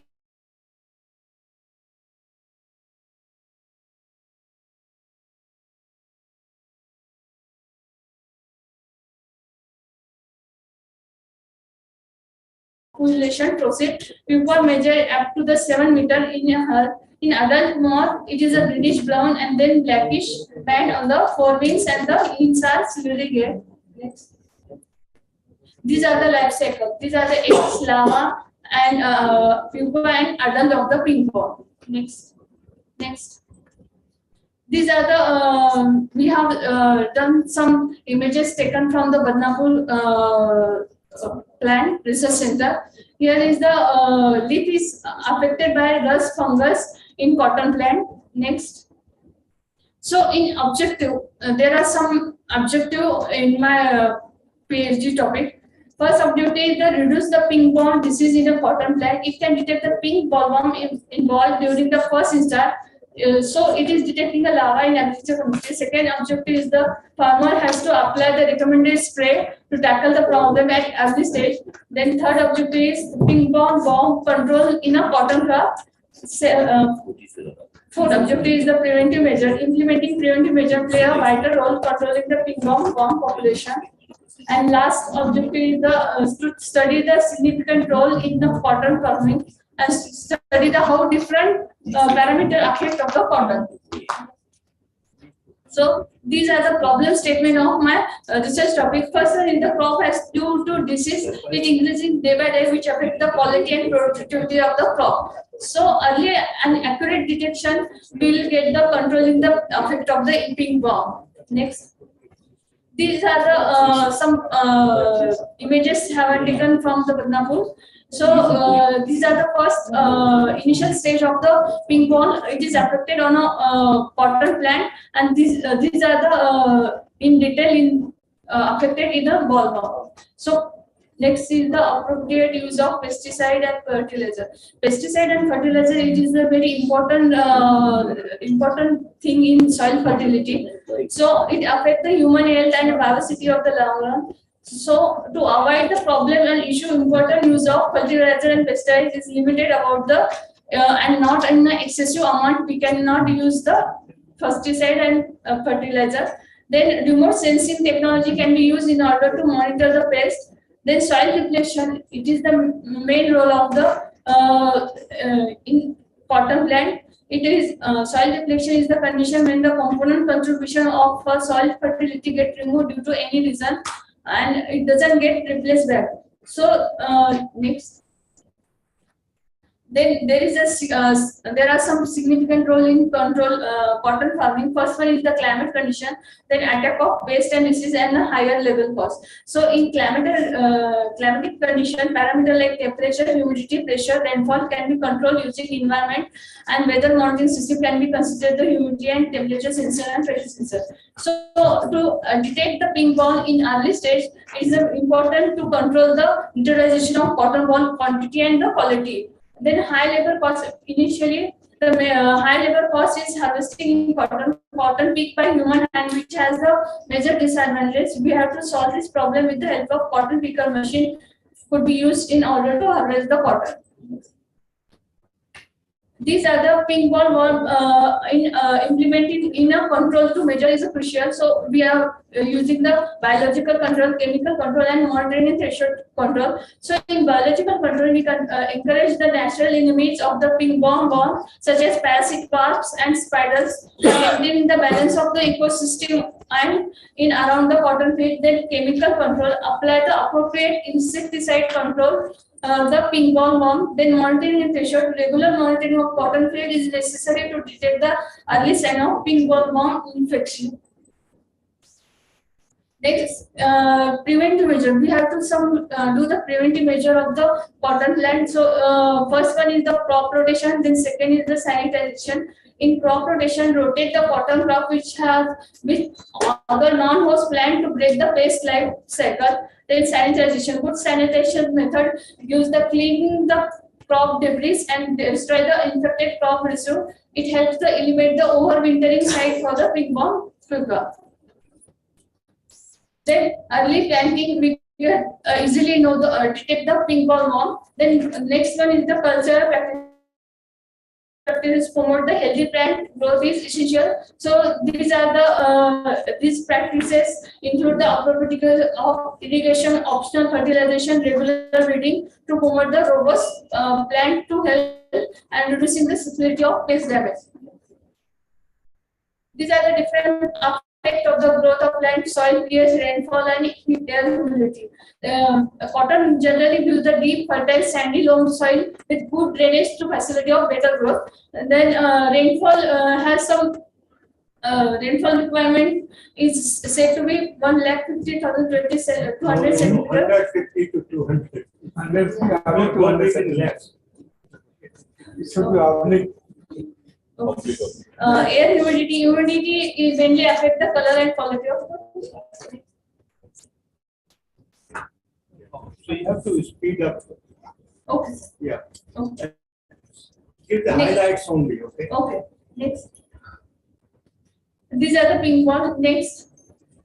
These are the image processing technique I am using in my project PhD topic. First one is the input image. In input image, we have to know the image acquisition, then image processing, image segmentation, feature extraction, and classification of machine learning algorithm with the help of image picture database. Next. So in image processing technique, first one is we have to know the image acquisition. Image of plant leaves are required by the image capture through the camera. So we have to have the JPG image of plant leaves. Then image processing. Why we use the image processing? To remove the unwanted noise image. So we have to use the Gaussian law pass filter is applied. Then image segmentation. In image segmentation, there are various methods like K-means clustering and converting red, green, blue image into HRS model. Next. Then features extraction. It is important to identification of the color textures, edges of the images of the object, so that we have to know what is the planned disease detection. Then classification with the help of input image with disease leaves present in a database. That's why we use the artificial neural network using a classifier. Next. With the help of this image process technique, we have to separate the weed detection and the cotton plant with the help of image processing technique. Next. These are the we have reviewed many papers for references. Some of them are discussed in here.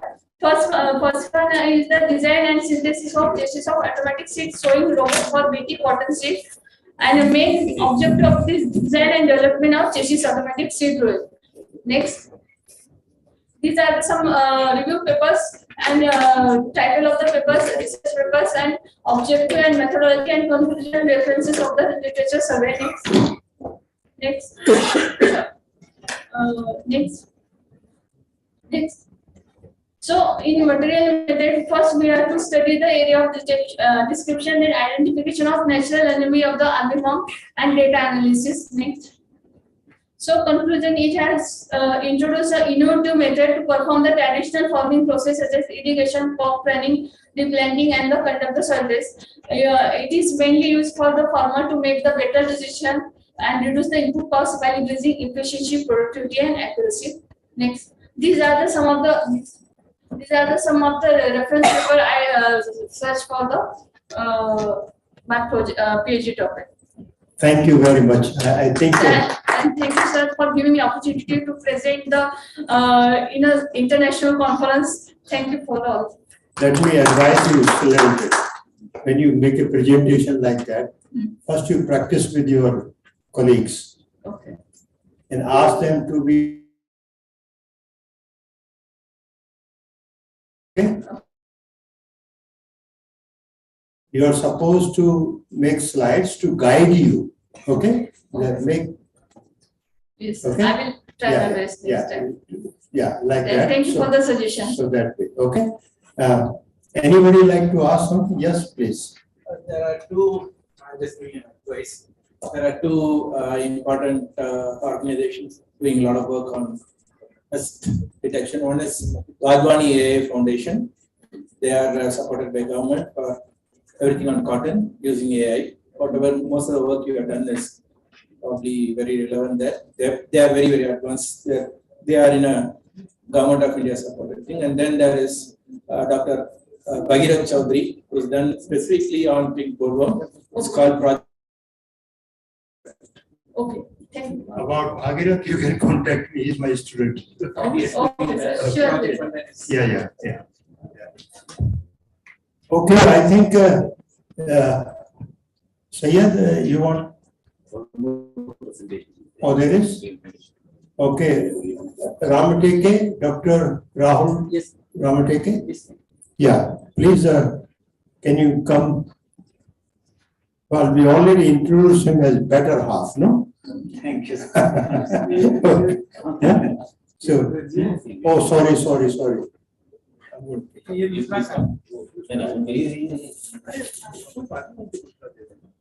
Thank you very much. Thank you. I think the more students should prepare, especially the PhD students, wherever you get opportunity, give you practice, will give you confidence to face crowd. Okay, thank you. Thank you.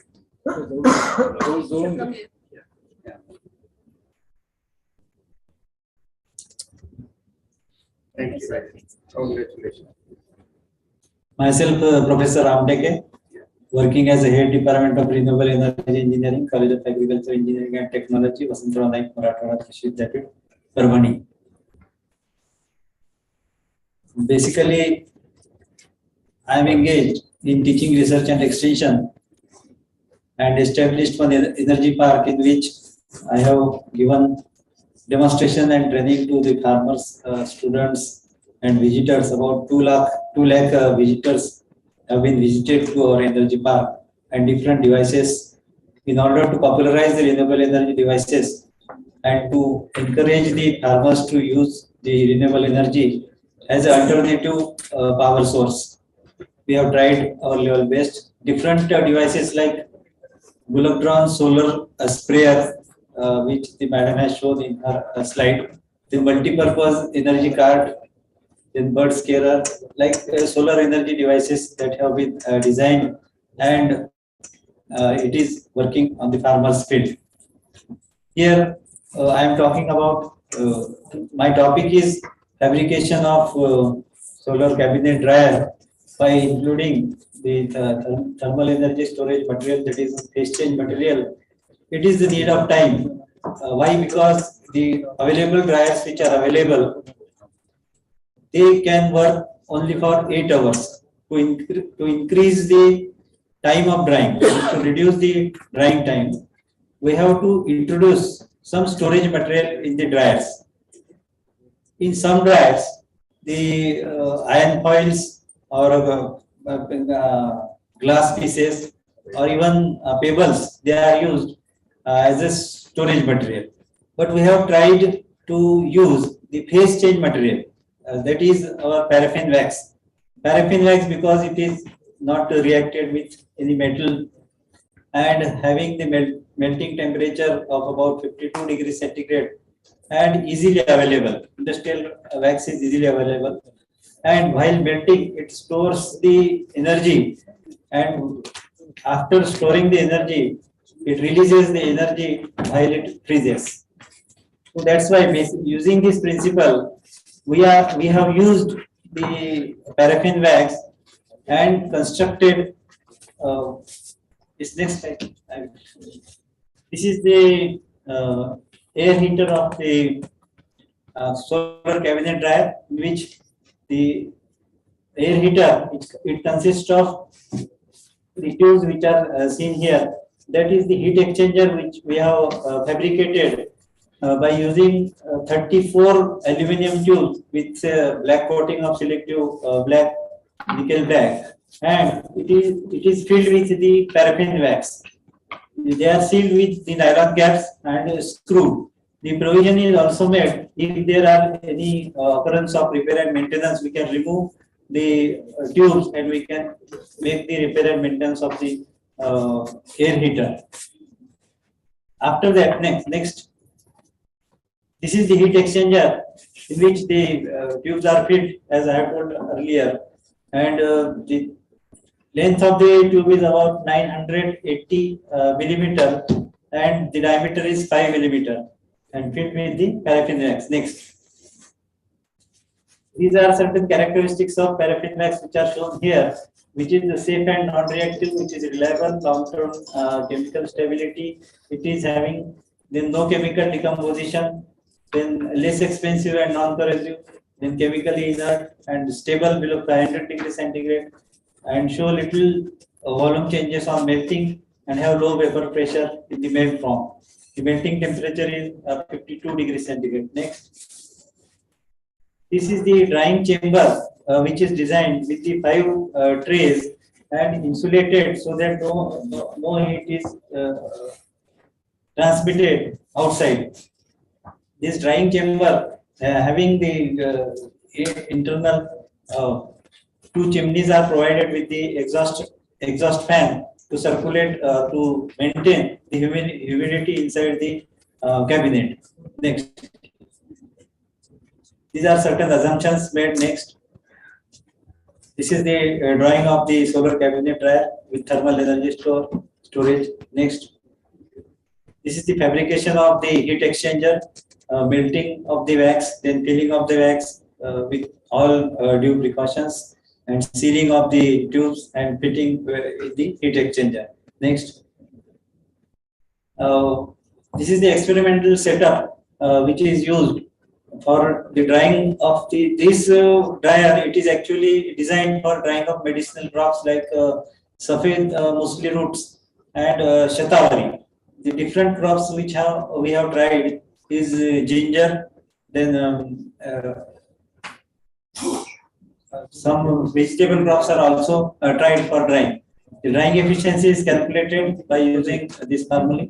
Next. Thermal storage efficiency is also calculated. Next. the no load test in winter and summer season, for both the season, the dryer is tested. And in no load test, it is found that at about 60 degrees centigrade, the temperature is reached in between the time 12 to 3 hours, 12 to 3